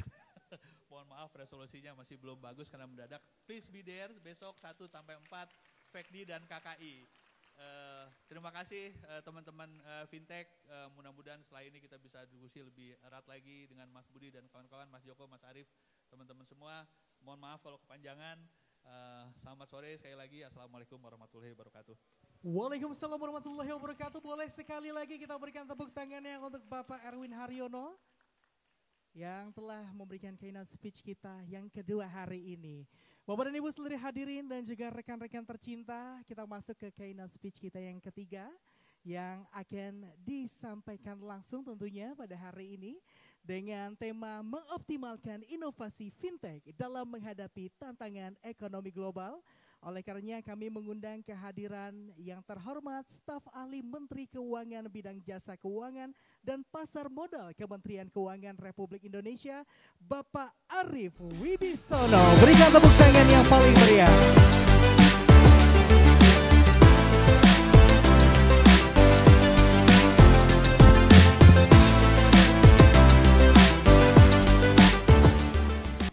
Assalamualaikum warahmatullahi wabarakatuh. Salam, Om Swastiastu, Namo Buddhaya, salam kebajikan. Yang saya hormati Bapak Rudiantara, selamat datang Bapak, Ketua Dewan Pengawas Aftek ya. Kemudian Pak Budi Ganda Subrata selaku host, juga Pak Eko tadi yang dari Indef, tentu saja dua rekan kami Pak Erwin dari Bank Indonesia dan Pak Joko dari OJK. Dan juga Bapak Ibu sekalian termasuk kawan saya nih Pak Aris, ini beliau dulu bersama-sama dengan kami. Jadi kami ini sekaligus merangkap sebagai sekretaris Komite Stabilitas Sistem Keuangan. Nah Pak Aris ini bagian dari kami Pak, sekarang bergabung dengan Pak Rudiantara dan Pak Budi ya. Jadi ini tentu saja membahagiakan buat saya karena saya tentu saja pas betul. Saya berharap akan berhadapan dengan kaum milenial karena ini bicaranya mengenai fintech. Jadi seperti yang Pak Erwin sampaikan tadi, tidak kurang-kurang sebenarnya pemerintah kita ya, DPR dan pemerintah melakukan berbagai inisiatif terkait dengan teknologi. Yang pertama misalnya kita juga sudah meluncurkan sistem pemerintahan berbasis elektronik SPBI. Nah ini bagaimana tinggal implementasinya Pak Rudiantara. Bapak yang pernah di kabinet tentu saja tahu ya bagaimana dinamikanya. Kemudian juga kita sedikit dari negara-negara di dunia nih Pak yang mengintroduce penyusunan peraturan perundang-undangan dengan elektronik.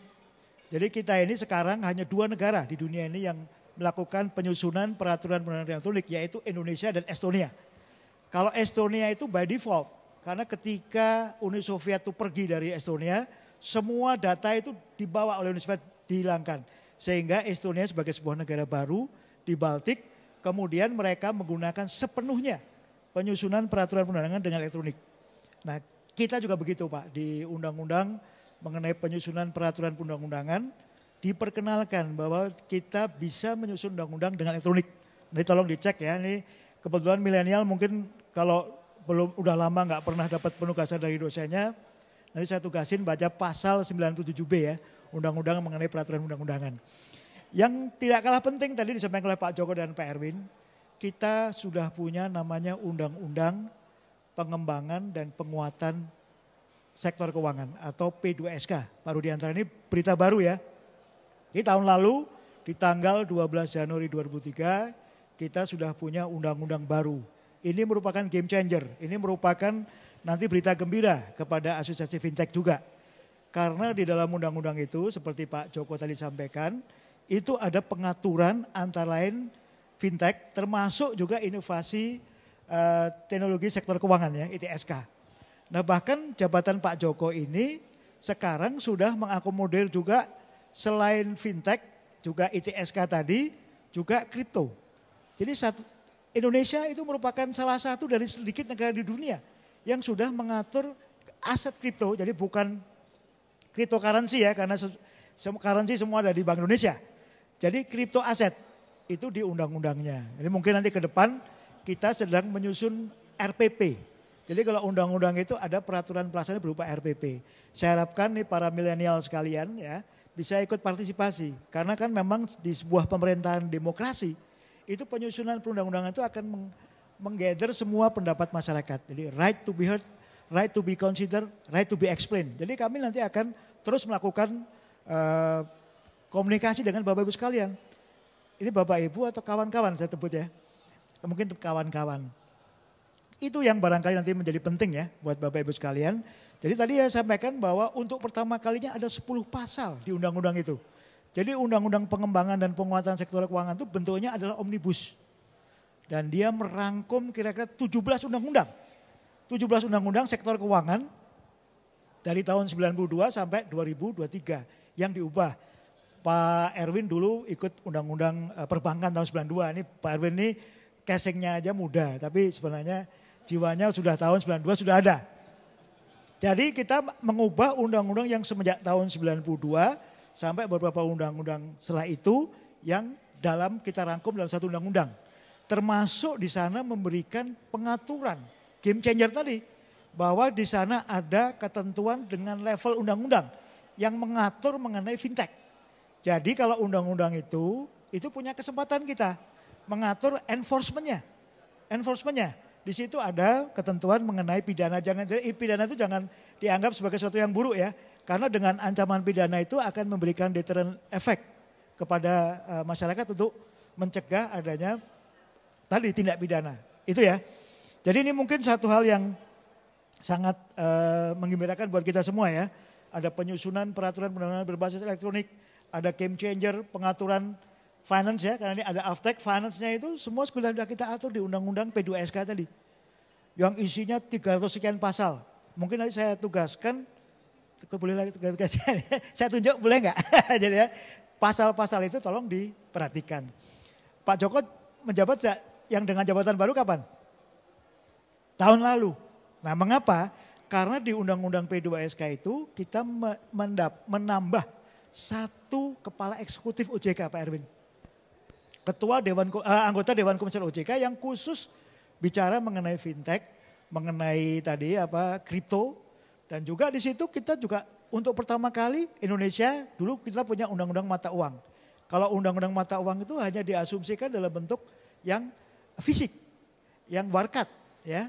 Nah sekarang dengan undang-undang P2SK di situ diperkenalkan juga digital currency, digital rupiah punya Pak Erwin.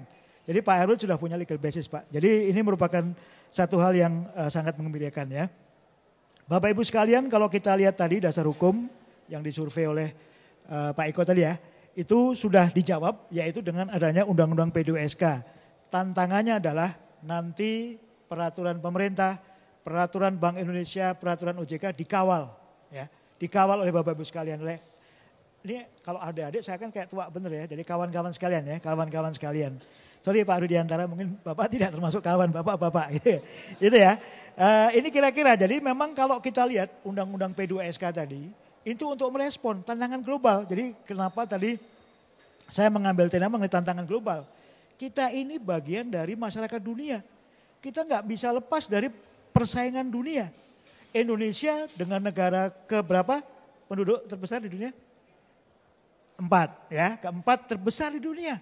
Wilayah kita itu terbentang seperti dari Seattle, Pak Erwin kan di New York, jadi bisa kalau saya ceritanya harus perspektif Amerika dari Seattle sampai kepada New York. Jadi serentang itu luas tanah air kita. Jadi kalau kita butuh regulasi seperti yang Indef sampaikan tadi, tentu saja ini perlu segera membutuhkan jawabannya. Undang-undang P2SK sudah di sana, tinggal peraturan pelaksanaannya. Jadi memang Indonesia ya, khususnya pemerintah, dalam hal ini saya mewakili Kementerian Keuangan juga, OJK dan BI kami berhimpun dalam satu komite, yaitu Komite Stabilitas Sistem Keuangan. Salah satunya adalah untuk menjaga tata kelola, risiko dan governance risk compliance. Kita sadari betul bahwa memang banyak tantangan berupa cyber attack misalnya. Jadi di dunia ini ada perkumpulan para bank sentral dan Kementerian Keuangan. Kami ikut di sana Pak Erwin, jadi namanya FSB, Financial Stability Board. Itu ada rapatnya rutin per 3 bulan sekali. Di situ salah satu yang perlu di-aware oleh seluruh pemerintah di dunia adalah termasuk cyber attack. Baik kepada sektor keuangan maupun sistem pembayaran. Itu merupakan hal yang perlu diperhatikan. Nah memang kalau kita lihat memang regulasi tadi 87% ya kira-kira ya. Pak Eko berapa tadi? 37% ya. 88% tadi memandang bahwa kerangka regulasi mampu mendukung investasi. Bapak Ibu sekalian kalau kita lihat Aftek lagi 90% ini kita perlu melakukan literasi keuangan. Jadi kami mengharapkan mengapa tadi saya meninggalkan rapat di kantor lebih baik bukan karena Bapak Ibu milenial ya, teman-teman milenial ini ya. Itu ya, lebih baik saya kira lebih baik ke Aftek, saya izin untuk bicara di sana karena memang kita mengharapkan buy-in dari Bapak Ibu atau kawan-kawan milenial ini terhadap ketentuan baru dan peraturan pelaksanaan yang akan disusun oleh Pak Joko maupun Pak Erwin dan juga peraturan pemerintah oleh pemerintah. Kemudian juga perlu adanya tata kelola. Ya, tata kelola yang baik itu adalah kunci untuk membangun kepercayaan dan reputasi industri. Nah ini beberapa peristiwa akhir-akhir ini memberikan kepada kita banyak pelajaran. Kemudian risiko yang efektif ya. Kemudian juga SDM. Kita ingin meretain bakat-bakat terbaik Indonesia ini. Di situ makanya di dalam berbagai cetak biru di industri keuangan, kita juga akan menyusun cetak birunya. Sehingga nanti kita juga akan meretain para putra terbaik di bidang fintech. Semoga Aftek bisa menjadi asosiasi yang menjadi counterpart dari pemerintah. Karena di undang-undang yang Pak Joko sebutkan tadi, di undang P2SK, di situ selain regulatornya ditetapkan, yaitu Pak Erwin dan Pak Joko, juga keberadaan asosiasi menjadi penting sebagai mitra pemerintah, Pak Budi ya. Jadi Bapak itu sangat penting di masa yang akan datang.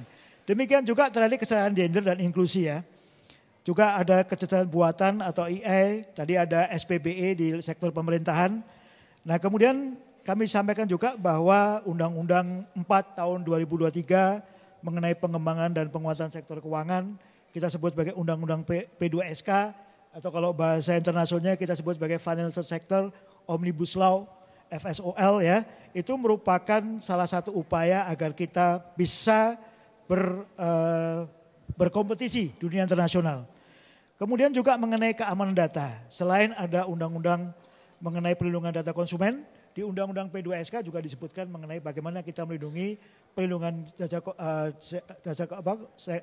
data konsumen, baik di sektor keuangan maupun sektor jasa keuangan maupun pasar keuangan.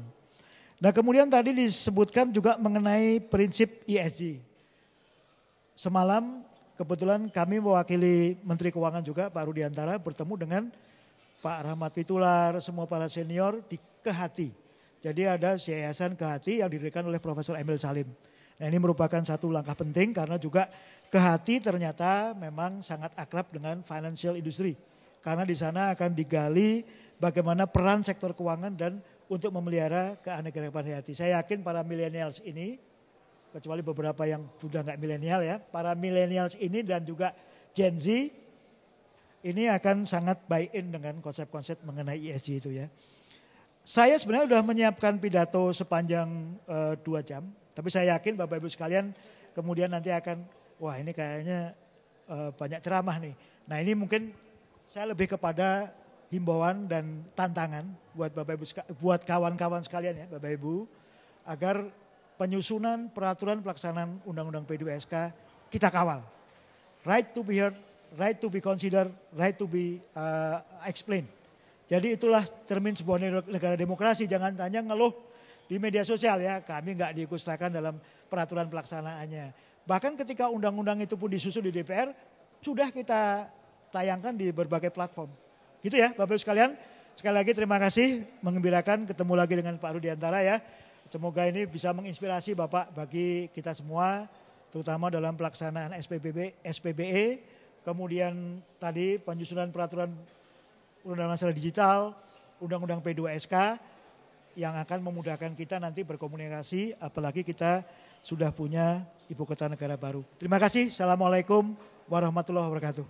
Waalaikumsalam warahmatullahi wabarakatuh. Boleh sekali lagi kita berikan tepuk tangan yang paling meriah untuk Bapak Arief Wibisono selaku keynote speaker kita yang ketiga. Bapak dan Ibu seluruh hadirin dan juga rekan-rekan tercinta, sudah ada 3 orang keynote speaker kita yang tadi sudah memberikan insight yang begitu luar biasa hari ini. Boleh sekali lagi saya minta tepuk tangannya dari seluruh yang hadir. Terima kasih Bapak-bapak yang terhormat yang telah memberikan insight yang begitu luar biasa tentunya untuk kita semua hari ini. Dan juga tentunya kami sampaikan selamat sore dan juga selamat bergabung kepada yang terhormat Bapak Rudiantara selaku Ketua Dewan Pengawas Asosiasi Fintech Indonesia. Selamat sore dan juga selamat bergabung Bapak. Dan juga tentunya di momen yang spesial hari ini, bersama-sama sesaat lagi kita akan nantikan special panel discussion di mana nantinya kita persilahkan akan ada moderator yang luar biasa hari ini yang akan memandu jalannya diskusi pada kesempatan sore hari ini. Namun sebelum kita panggilkan yang akan bertugas menjadi moderator sore hari ini, kami informasikan juga untuk Bapak dan Ibu seluruh hadirin dan juga tamu undangan untuk tetap stay ataupun tetap berada dalam rangkaian acara pada hari ini sampai dengan selesai, karena nanti di akhir kita akan ada rangkaian acara networking dinner yang sudah disediakan. Jadi untuk Bapak dan Ibu mohon untuk tidak kemana-mana sampai dengan akhir acara nanti, karena setelah ini akan ada rangkaian acara networking dinner tentunya. Dan juga seperti yang telah saya sebutkan barusan, kita akan bersama-sama sesaat lagi mengikuti special panel discussion yang akan membicarakan tentang masa depan fintech, menghadirkan inovasi berkelanjutan dengan prinsip environmental, social, and governance atau ESG. Sebelumnya kami ucapkan terima kasih kepada Bapak dan Ibu yang terhormat, terima kasih kepada Bapak Arief, Bapak Erwin dan juga Bapak Joko yang tentunya sudah memberikan keynote speech-nya yang luar biasa hari ini. Karena kebetulan beliau-beliau yang terhormat mempunyai banyak agenda, kami persilahkan Bapak untuk dapat melanjutkan agenda selanjutnya.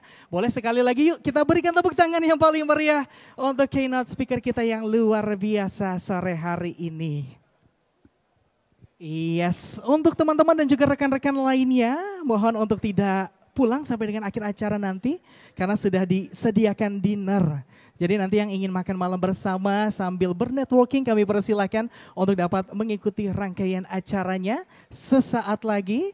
Karena kita akan masuk ke rangkaian acara special panel discussion yang akan membahas tentang masa depan fintech, menghadirkan inovasi berkelanjutan dengan prinsip Environmental, Social, and Governance ESG. Sesi ini akan dipimpin langsung oleh yang terhormat Ibu Niputu Kurniasari selaku Ketua Departemen Pasar Modal Asosiasi Fintech Indonesia. Kami persilahkan.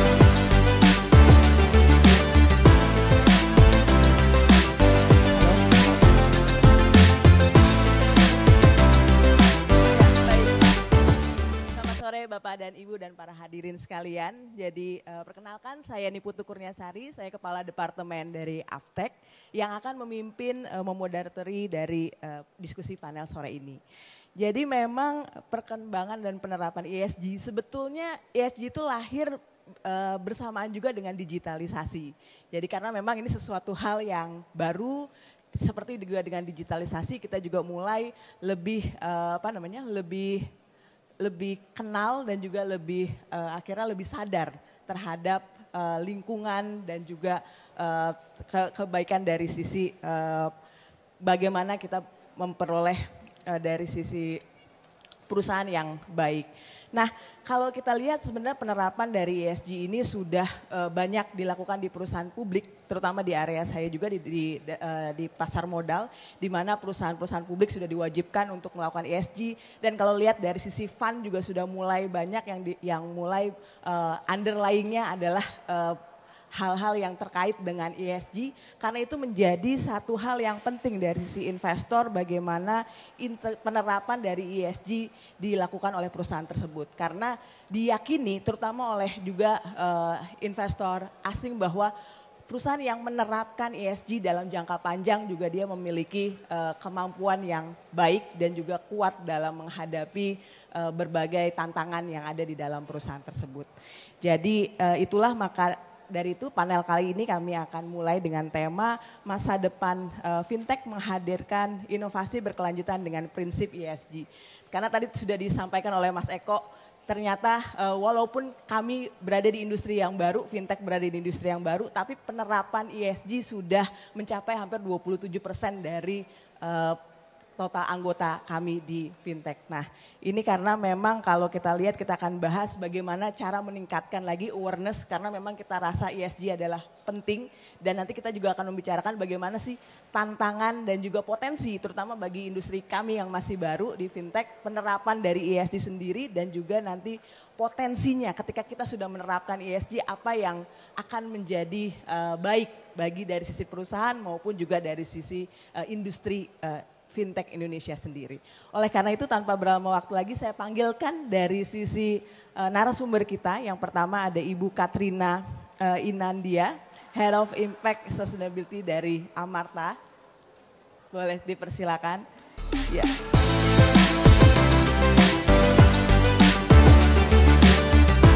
Mbak Katrina ini beliau adalah Communication and Knowledge Management Manager dari IBSCD sebelumnya dan juga Communication Consultant for GIS Indonesia. Dari sisi pendidikan Mbak Katrina juga sebelumnya merupakan Magister Ilmu Komunikasi dari Universitas Paramadina dan juga Sarjana Gizi dari Universitas Indonesia. Dan selanjutnya nanti saya panggilkan juga Ibu Rahmia Hasniansari, Kepala Divisi Kebijakan Publik dan Hubungan Pemerintah Tokoskor. Mari saya persilakan untuk hadir. Beliau sebelumnya adalah analis berbadan studi Bank Indonesia dan juga dari sisi pendidikan beliau Master of Accounting dari sisi London School Economics and Political Science. Dan terakhir kami panggil kembali Bapak Eko Listaintus, Direktur Pengembangan Big Data Indef. Mohon kehadirannya Pak, terima kasih Pak. Ya, beliau tentunya analis juga ada Pak, dan juga dari sini kan beliau mengambil magister ilmu ekonomi dan fakultas ekonomi dari Universitas Indonesia. Oke, terima kasih banyak Mbak dan Mas telah bergabung bersama kita di dalam diskusi panel sore ini. Jadi mungkin kita akan mulai diskusinya dari Mbak Katrina terlebih dahulu ya Mbak. Jadi kalau kita lihat di Amarta sendiri Mbak, bagaimana Amarta mengintegrasikan prinsip ESG dalam implementasi baik dari sisi operasional maupun strategi bisnisnya dari Amarta sendiri. Oke, baik, terima kasih Mbak Sari. Ya, selamat sore semuanya Bapak dan Ibu sekalian. Perkenalkan saya Katrina, saya adalah Head of Impact and Sustainability di Amarta. Untuk Amarta sendiri sebenarnya kami menerapkan ESG itu sudah jauh lama sekali sebelum ESG mungkin jadi tren gitu ya. Cuman kemungkinan besar yang kebanyakan terjadi adalah perusahaan-perusahaan itu sudah tahu bahwa yang ia terapkan adalah ESG gitu. Nah kemudian baru terpetakan bahwa itu adalah salah satu bentuk dari implementasi ESG. Nah tapi Amarta sendiri sejak tahun 2016 kita itu udah start focusing untuk reporting tuh apa aja sih yang udah kita lakukan terkait dengan isu-isu lingkungan, sosial, dampak-dampak dan lain-lain. Nah, tapi hal penting lain yang perlu dilihat adalah bahwa ESG ini bukan melulu tentang dampak. Nah, ini kemudian jadi kuncian kami di Amarta bahwa ESG itu adalah tentang bagaimana kami memanage risiko kami. Gitu. Jadi kalau mungkin di BAU sebagai perusahaan finansial kita biasanya melihat risiko kan secara ekonominya aja. Kalau di Amarta kita udah start looking from the environment side, social side, dan governance side. Dan itu semua masuk ke dalam operasional kami sehari-hari gitu. Sebagai contoh mudahnya adalah dalam sisi environment, kadang-kadang kita berpikirnya bahwa penerapan ESG adalah kita harus mencoba untuk mereduce carbon footprint gitu. Nah, yang tidak disadari adalah reducing carbon footprint ini hubungannya apa dengan bisnis gitu. Nah, itu yang harus dicari tahu dulu nih garis merahnya bahwa contohnya misalnya kita dengan reducing carbon footprint dengan tree planting gitu. Tree planting tapi kita lakukan dengan di daerah-daerah yang memang ada mitra kami di sana. Nah itu bisa membantu juga untuk mitigasi resiko-resiko disaster dan lain-lain yang tentunya akan mempengaruhi bisnis juga gitu. Nah itu adalah resiko-resiko bisnis yang sebenarnya tuh bisa dibaca baik dari sisi environment, sosial ataupun governance-nya gitu. Itu yang kemudian kami terapkan di Amarta mulai dari resikonya. Nah dari situ environment kelihatan, sosial itu biasanya kita lihat dari sisi employee kita juga. Gimana pun juga kalau misalnya Amarta sendiri kami adalah lembaga pendanaan ultra mikro dan mikro. Tujuannya untuk memberikan kesejahteraan yang merata di Indonesia. Visinya bagus ya. Nah kalau secara visi untuk Indonesia yang sudah bagus tapi di internalnya tidak bagus kan nggak bagus juga ya. Jadi secara sosial kita juga lihat dari well-being karyawan sendiri gitu. Gimana nih agar perusahaan kita bisa memberikan kesejahteraan ya employee juga harus sejahtera dulu. Nah kalau di sisi sosial sendiri saat ini kami sudah punya sekitar 9.000 karyawan. 9.000 karyawan ini kami bekali dengan berbagai program well-being mulai dari program-program literasi, edukasi sampai program-program kesejahteraan yang ada di dalam lingkup kantor juga gitu. Nah itu di ranah sosial. Nah sementara ranah lainnya di ranah governance atau tata kelola. Dari semua yang dilakukan itu, hal utama banget yang perlu diperhatikan adalah transparansi dan accountability. Gitu. Jadi kalau di sisi governance, setelah kita melakukan semuanya, kita juga harus transparan dan akuntabel. Jadi itu yang kita lakukan, kami melakukan reporting dari 2016, semuanya menggunakan standar-standar yang sudah internasional juga, GRI, semua kita pakai SASB dan lain-lain.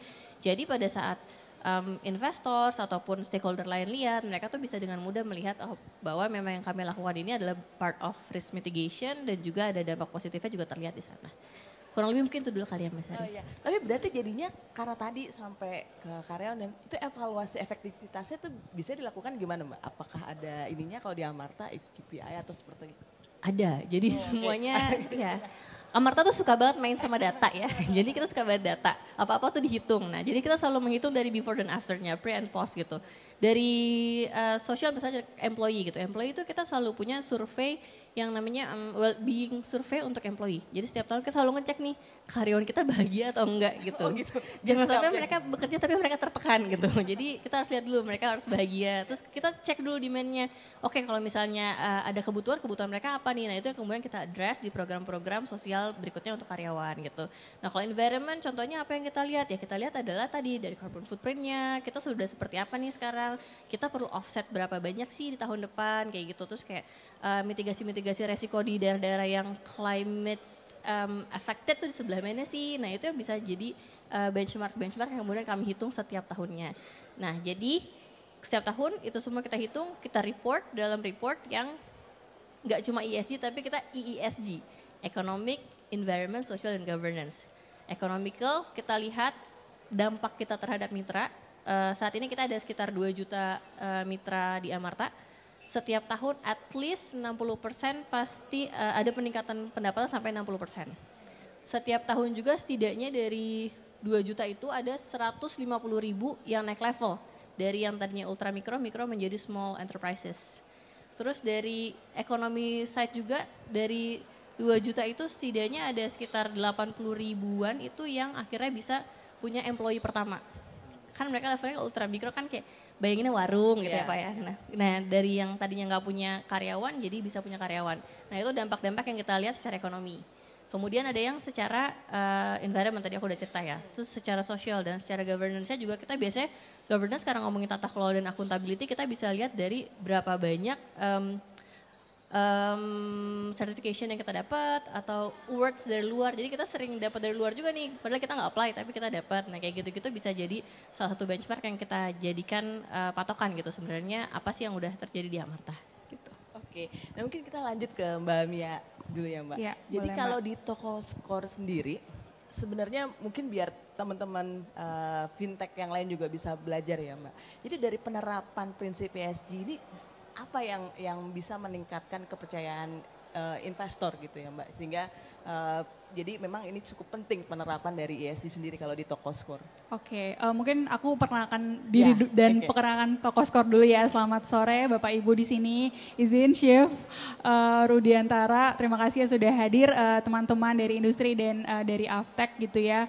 Perkenalkan saya Rahmia, Kepala Divisi Hubungan Pemerintah dan Kebijakan Publik dari Tokoskor. Apa sih Tokoskor itu? Mungkin buat yang baru pertama kali mendengar, Tokoskor adalah inovatif credit scoring pertama di Indonesia. Jadi tadi mungkin sudah disampaikan gitu ya oleh Pak Joko dan mungkin juga oleh Pak Erwin terkait dengan perlunya ada perluasan akses terhadap keuangan, salah satunya melalui data gitu. Nah, di sini Tokoskor itu spiritnya memang untuk menjembatani hal tersebut gitu. Jadi kalau misalnya kita ngobrol soal ESG, Mbak Sari mungkin pengejauhan tahan ESG itu adalah mendirikan Tokoskor itu sendiri gitu. Karena kita punya sebuah prinsip yang namanya zero barriers gitu. Di sini zero barriers itu adalah dengan yang sekarang sudah mulai ada ledakan teknologi dan juga ekonomi digital yang meluas, kita ingin hal tersebut bisa dimanfaatkan oleh banyak pihak gitu. Jadi kita pengen gak cuma orang-orang tertentu yang bisa akses ke financial services, ke pinjaman, tapi juga orang-orang yang masih unbanked, under reserve gitu. Jadi itu yang menjadi spirit kita untuk zero barriers. Nah, berdasarkan ini ada survei yang dilakukan oleh OJK juga kan, di tahun 2022 itu baru ada 74,06% orang yang bisa mengakses bank. Berarti hampir lebih dari seperempat dari populasi itu masih belum bisa mengakses bank gitu. Jadi Tokoskor ini berbasis dengan data dari Commerce, kita mencoba untuk mengelevate gitu ya. Orang-orang yang udah bisa ke Commerce, yang sudah dijangkau di 99 kecamatan di seluruh Indonesia, untuk bisa juga akses ke keuangan gitu ya. Nah, untuk itu ada yang namanya Tokoskor. Jadi mungkin ini sudah jadi spirit kita untuk zero barriers. Dan aku sepakat juga dengan Mbak Katrina bahwa terkadang ESG itu kayaknya gagah banget gitu ya. Padahal sebenarnya kita juga bisa start dari hal-hal yang sebenarnya kita lakukan dan diimplementasikan gitu. Nah, yang kedua selain spirit kami sebagai credit scoring itu sendiri, kita juga ingin zero barriers ke masyarakat dan juga ke stakeholders utama gitu ya. Kalau dari stakeholders utama misalnya masyarakat, kita mencoba untuk menerapkan GRC yang sangat-sangat proper gitu ya. Governance, risk, and also compliance gitu. Jadi dari Tokoskor sendiri karena kita memang sangat lekat dengan data, kita ingin punya komitmen untuk comply dengan PDP tentunya. Kita punya prosedur, kita punya di PPO, jadi seperti kantor khusus yang akan memastikan semua prosedur di Tokoskor itu memenuhi standar dari PDP gitu ya, aturan PDP di Indonesia dan bahkan beberapa pun kita implement dari GDRC yang diterapkan oleh EU. Jadi memang kita benar-benar serius untuk itu dan kita juga engage dengan OJK untuk mengetahui kita sebagai penyedia jasa untuk lembaga jasa keuangan tuh gimana sih biar kita bisa comply juga sama OJK gitu.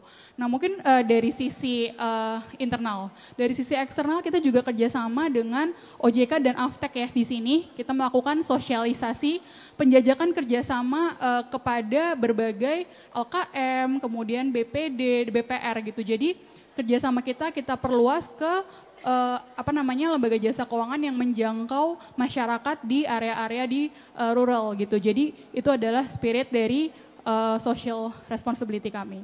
Dan yang terakhir dan tidak kalah penting tentunya dari orang yang terdekat nih, key stakeholders yang sangat dekat dengan Tokoskor. Siapa? Yaitu karyawan kami sendiri gitu. Kita menerapkan zero barriers juga. Ini alhamdulillah dari BOD sendiri itu ada Ibu Evita juga perempuan. Jadi kita sangat menjunjung kesetaraan gender gitu. Kita punya program namanya Women in Forum, di mana kita mengusahakan forum-forum dari Tokoskor itu selalu ada perempuannya. Nah kalau yang sekarang ini udah comply ya dengan prinsip Women in Forum. Jadi mungkin itu spirit zero barriers yang ingin kita terapkan. Terus gimana sih impact-nya ke investors gitu kan Mbak Sari ya. Kita melihat bahwa sekarang itu kita melihat siklus perekonomian itu kan naik turun gitu ya. Growth yang cepat itu tidak melulu menjadi tujuan utama. Tapi growth yang sustainable itu menjadi suatu hal yang diinginkan gitu oleh investor gitu. Tadi juga sempat disampaikan oleh Pak Erwin soal tech winter gitu. Dimana ketika growth sangat cepat gitu ada ketakutan bahwa itu nanti akan ada declining juga at some point gitu. Nah itu kalau kita lihat investor pun melihat hal tersebut. Jadi ketika Tokoskor punya komitmen untuk menerapkan ESG, kita punya laporan ESG juga, dan mengimplementasikan secara internal, mereka juga melihat bahwa Tokoskor punya satu impact ke masyarakat, impact ke orang-orang yang nanti akan mendukung bisnis juga, dan yang kedua Tokoskor punya komitmen untuk terus tumbuh gitu, terus ada dan bisa bertanggung jawab kepada sosial dan juga lingkungan. Jadi mungkin itu hal-hal yang bisa menjadi justru nilai tambah gitu buat investor. Itu sih Mbak kalau dari aku. Berarti meyakinkan ya investor untuk bahwa ternyata ini mungkin bisa stabil dalam jangka panjang perusahaannya. Oke. Nah Mas Eko tadi kan disebutkan bahwa memang di dalam AMS 2024 ini merupakan suatu hal yang baru, temuan yang baru terkait dengan ESG ini. Mungkin bisa lebih detail dielaborasi, highlight temuannya itu Mas Eko. Ya mungkin ini gambaran awalnya adalah karena memang ESG ini menjadi faktor yang semakin istilahnya kalau di era sekarang itu ya new normal lah begitu ya. Bagi semua organisasi saya rasa ya termasuk juga di dalam industri fintech ini begitu. Jadi bagaimana kemudian survei itu bisa mengcapture begitu dan angkanya memang tidak sangat besar tadi ya hampir 27%, tapi sebagai starting point saya rasa ya cukup bagus begitu karena istilahnya tadinya ini kan natural banget ya begini, jadi tidak di survei-survei sebelumnya belum ada, terus kemudian kita capture dan angkanya cukup baik begitu dan saya yakin ya setelah kemudian ini kita sering diskusikan, terus kemudian juga bahkan juga kita capture dan tadi kalau Amarta juga dari Tokoskor juga menyatakan bahwa ternyata punya impact loh begitu kepada brand dan image perusahaan tersebut begitu ya, terutama kepada investor. Jadi sebetulnya value dari aspek ekonomi, brand dan lain-lain itu banyak begitu. Dan itu juga memang secara umum pasti ya, apalagi yang dekat dengan investor-investor yang memang menghendaki atau katakanlah mempersyaratkan ini semakin menjadi sesuatu yang istilahnya menjadi mainstream lah gitu. Kira-kira arahnya ke situ seperti itu. Walaupun tidak diwajibkan pada saat ini gitu. Kira-kira gambarannya semacam itu ya. Kalau detailnya tadi sebenarnya pendekatan ya yang disampaikan Mbak Catherine ya berangkat dari risk itu sebenarnya bagus itu. Jadi ternyata risiko itu tidak hanya ekonomi begitu ya. Ada risiko lingkungan, sosial, governance gitu ya. Aspek-aspek yang memang apalagi ini industri fintech begitu ya. Itu saya rasa memang sangat berkaitan begitu. Kira-kira background story-nya seperti itu kira-kira gitu ya di dalam kemudian kita coba mengkalkulasi itu ya melihat seberapa jauh gitu. Oke, terima kasih. Nah, mungkin kita kembali ke Mbak Katrina ya. Jadi tadi kan disampaikan ya capaian-capaian dari penggunaan dari prinsip ESG di Amarta. Tapi pasti kan ada tantangannya ya, Mbak. Nah, tantangan yang biasanya selama ini muncul gitu ya, Mbak. Dan itu di Amarta gimana cara ininya, Mbak? Oke, tantangan ya. Mungkin daripada tantangan aku bilang ini kayak sebagai cuman bagian dari perjalanan aja kali ya Mbak Sari ya. Yang pertama banget adalah karena konsep ESG ini adalah sebuah konsep yang baru ya. Jadi pada saat dari pertama banget pasti sebenarnya muncul itu adalah sebuah compliance.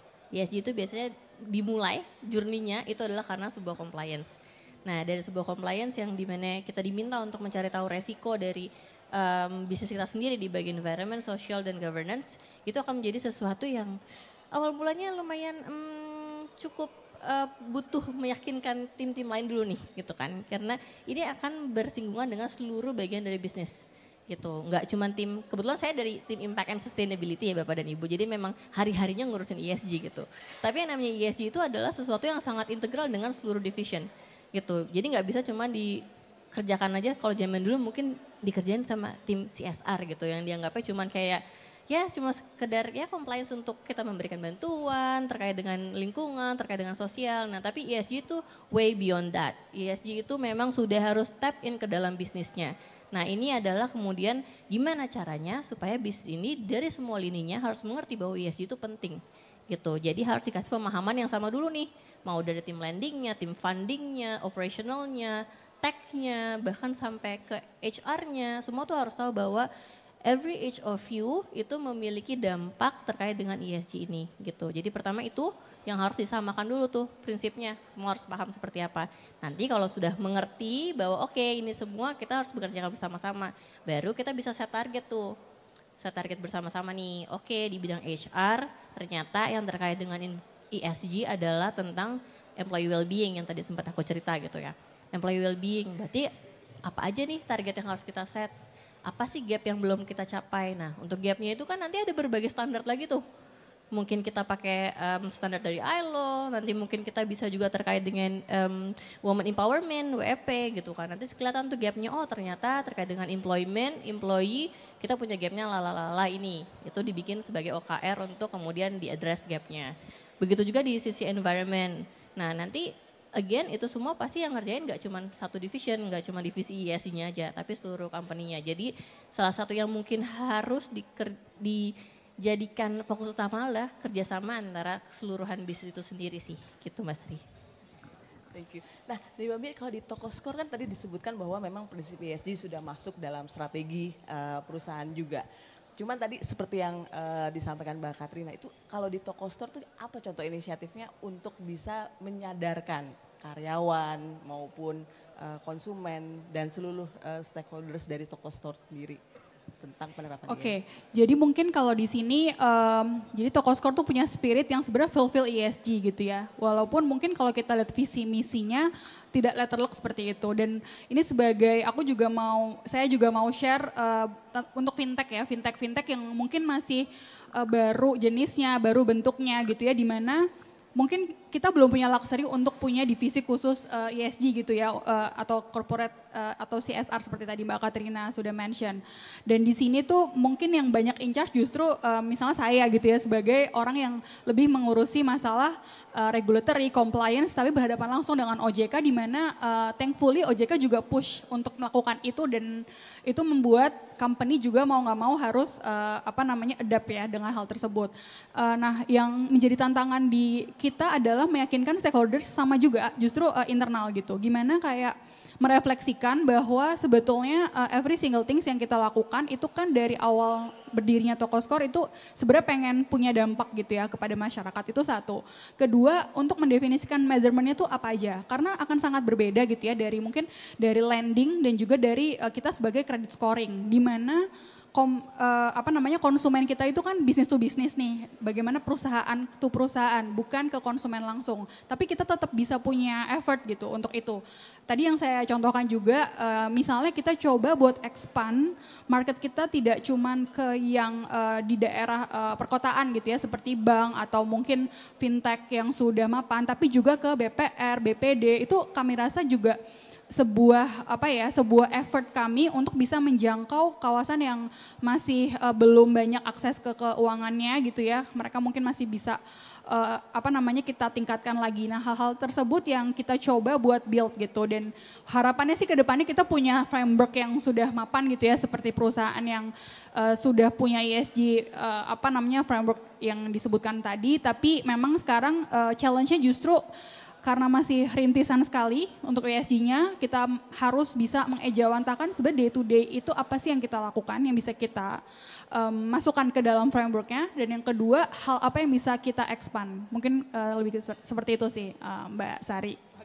Nah, Mas Eko, ini kan kelihatannya ESG itu jadi sama seperti digitalisasi, ini akan jadi keniscayaan gitu ya. Cuman apa nih saran dari Indef, gimana caranya untuk para anggota fintech maupun perusahaan fintech sendiri untuk bisa meningkatkan penerapan ESG-nya, karena pasti kan ada tantangan, cost lah segala macam itu yang bisa dilakukan oleh kami gitu, Mas. Iya, pertama tentu kehadiran survei dengan kita memotret, mengcapture aspek ESG ini menjadi salah satu ya upaya untuk mengarus utamakan kira-kira gitu ya. Oh, masuk industri fintech berarti kita harus juga siap nih. Katakanlah bagaimana kemudian mereport ya apa-apa yang berkaitan dengan ESG perusahaan. Walaupun sebetulnya kalau dalam konteks pendalaman yang kami lakukan ya, kami juga melakukan wawancara mendalam itu sebenarnya itu sudah dilakukan begitu. Tapi kadang tidak terdokumentasikan dengan baik ya dan lain-lain. Dan ini karena ya aspek yang baru begitu. Nah mungkin tadi Mbak Mia juga sempat menyebut ya mungkin guidance yang kira-kira cukup bisa diterima ya secara general begitu, terutama di industri fintech itu saya rasa bagian penting ya untuk ke depan begitu. Yang kedua tentu saja melakukan sesuatu itu ada impact-nya dan harapannya impact-nya positif. Dan kalau kita tunjukkan ya bahwa oh ternyata perusahaan-perusahaan atau industri fintech yang katakanlah pertumbuhan bagus ya, akseleratif dan lain-lain itu ternyata juga didukung oleh faktor-faktor yang dia perhitungkan tadi, salah satunya bagaimana kemudian mereport ESG-nya secara baik begitu. Nah itu mungkin juga akan menjadi trigger begitu bagi yang lain begitu. Saya yakin sih ke depan ini semakin banyak ya di banyak aspek ya saya rasa, nggak cuma industri fintech dan industri keuangan. Dan ini ke depan semakin menjadi salah satu yang memang tadi benar kata Mbak Sari ya, jadi benar-benar menjadi hal yang dibutuhkan begitu. Jadi kalau saya lihat sih sebetulnya ya semakin didiskusikan semacam ini, direport dalam berbagai kesempatan dan kemudian juga pada akhirnya itu nanti jadi kayak semacam istilahnya kalau sekarang itu kita kayak hybrid itu udah jadi new normal kan ya. Rapat nggak ada kata nggak bisa hadir gitu kan karena bisa kesini ataupun dengan online dan lain-lain. Nah, itu sama seperti ini ya. Harapannya itu jadi habit juga bagi industri ke depan begitu. Dan dengan masuk juga dalam AMS juga itu menjadi satu hal. Ini salah satu upaya ya saya rasa ya oleh Aftech ya begitu. Oke, baik, ini sepertinya sebenarnya cukup banyak yang bisa dibahas mengenai ESG ini ya, tapi kita sayang sekali waktunya sudah habis. Mungkin Mbak Katrina sedikit closing statement terkait dengan penerapan ESG, saran buat teman-teman dan industri fintech. Oke, sedikit aja mungkin dari pengalaman Amarta, kami sudah menerapkan ESG sejak lama dan kami sudah menjadikan ESG itu part of our BAU. Jadi benar sudah menjadi our daily life dan kami sudah merasakan impact ya Bapak dan Ibu. Dampaknya sangat positif sekali. Jadi kalau misalnya belum mulai, seperti yang tadi mungkin kata Mbak Mia, fintech-fintech baru yang belum tahu nih gimana cara mulainya, mulai aja dulu nggak apa-apa. Nanti pasti berjalan dengan waktu juga bisa dikerjain ESG karena basically pasti udah tahu nanti apa yang bisa dikerjakan. Semoga nanti ke depan ada standar yang bisa digeneralisasi untuk semuanya bisa comply ESG. Jadi kita punya fair competition di semua fintech. Terima kasih. Oke, terima kasih Mbak Mia. boleh. Ya, mungkin singkat ya. Jadi kalau dari Tokoskor, kita melihat bahwa ESG itu salah satu jawaban gitu ya atas banyak tantangan sekali di industri teknologi gitu ya. Tadi dimention bahwa teknologi harus bertanggung jawab, harus punya integritas. Nah, ESG ini mungkin salah satu tools yang bisa digunakan untuk membuktikan bahwa ada loh lembaga-lembaga atau entitas yang punya komitmen untuk melakukan bisnis tapi juga bertanggung jawab terhadap lingkungan dan sosial gitu. Jadi hal tersebut yang nanti kalau dilakukan oleh nggak cuma dari Amarta, nggak cuma dari Tokoskor tapi juga berbarengan dengan teman-teman dari industri fintech lainnya, itu akan creating sustainability business landscape yang lebih sustainable, dan sebenarnya siapa sih yang diuntungkan itu akhirnya juga kita sendiri gitu. Jadi ESG report ini akhirnya juga dampaknya nggak cuma ke orang-orang yang ada di sekitar kita, tapi juga ke fintech itu sendiri, gitu sih Mbak, kalau dari aku. Dari Mas Eko, ini harapan apa nih nanti? Apakah nanti di AMS akan ada tambahan terkait dengan ESG di 2025? Ya, kita harapannya nanti lebih eksploratif lagi ya ESG-nya. Tapi sebelum ke situ sebetulnya terakhir ini ya gambaran umumnya begini. Jadi dengan kita mencoba ya untuk melakukan katakanlah report ESG tadi gitu, itu sebenarnya kan balik lagi ke cerita awal dari Mbak Catherine tadi. Basisnya adalah risk begitu ya. Jadi kalau kita bisa memetakan risiko dengan baik, maka hal-hal yang tadi disampaikan Pak Erwin ya, tech winter lah atau apa, sebetulnya itu bisa dimitigasi begitu. Dan di balik risiko kita tahu semua itu ada cuan kira-kira gitu ya. Jadi saya rasa ini adalah salah satu cara, dan ke depan kalau kita baca report-report ya, terutama international report itu juga menggambarkan bahwa investor juga semakin menuntut akan keberadaan ESG report dan kemampuan kita untuk bisa melihat tadi ya bagaimana aspek environment, sosial dan governance di dalam industri kita lah gitu ya, di dalam perusahaan kita masing-masing begitu. Jadi termasuk di industri fintech ini. Jadi ini adalah suatu trigger awal. Ke depan kita mungkin nanti di AMS berikut-berikutnya kita akan lihat ya apakah trennya akan naik atau stuck atau apa, sehingga nanti kita bisa melakukan sesuatu kira-kira gitu ya untuk memastikan bahwa ini menjadi mainstreaming seperti di Tokoskor, Amarta atau juga mungkin fintech-fintech yang lain ya. Kira-kira gitu. Baik, boleh tepuk tangan para hadirin sekalian dari pembicara kita. Oke, gitulah akhir dari acara sesi panel kita. Jadi saya kembalikan lagi kepada MC. Terima kasih banyak atas waktunya para hadirin. Boleh kita berikan tepuk tangannya sekali lagi. Mohon izin moderator dan juga ketiga orang narasumber kita berfoto bersama terlebih dahulu. Boleh kita persilakan teman-teman fotografer untuk dapat mengabadikan momen spesial hari ini. Mohon izin boleh mungkin maju beberapa langkah ke depan. Bapak dan Ibu, mohon izin kita akan foto bersama terlebih dahulu. Boleh silakan diarahkan pandangannya ke depan kamera. Kita akan abadikan momen spesial pada kesempatan hari ini. Tentunya kami ucapkan terima kasih kepada Ibu Niputu Kurniasari yang telah menjadi moderator, dan juga tentunya kepada ketiga orang narasumber kita. Iya, mohon izin Bapak Rudi, boleh kami persilahkan, dan juga kepada Mas Aris kami persilahkan untuk dapat berkenan hadir.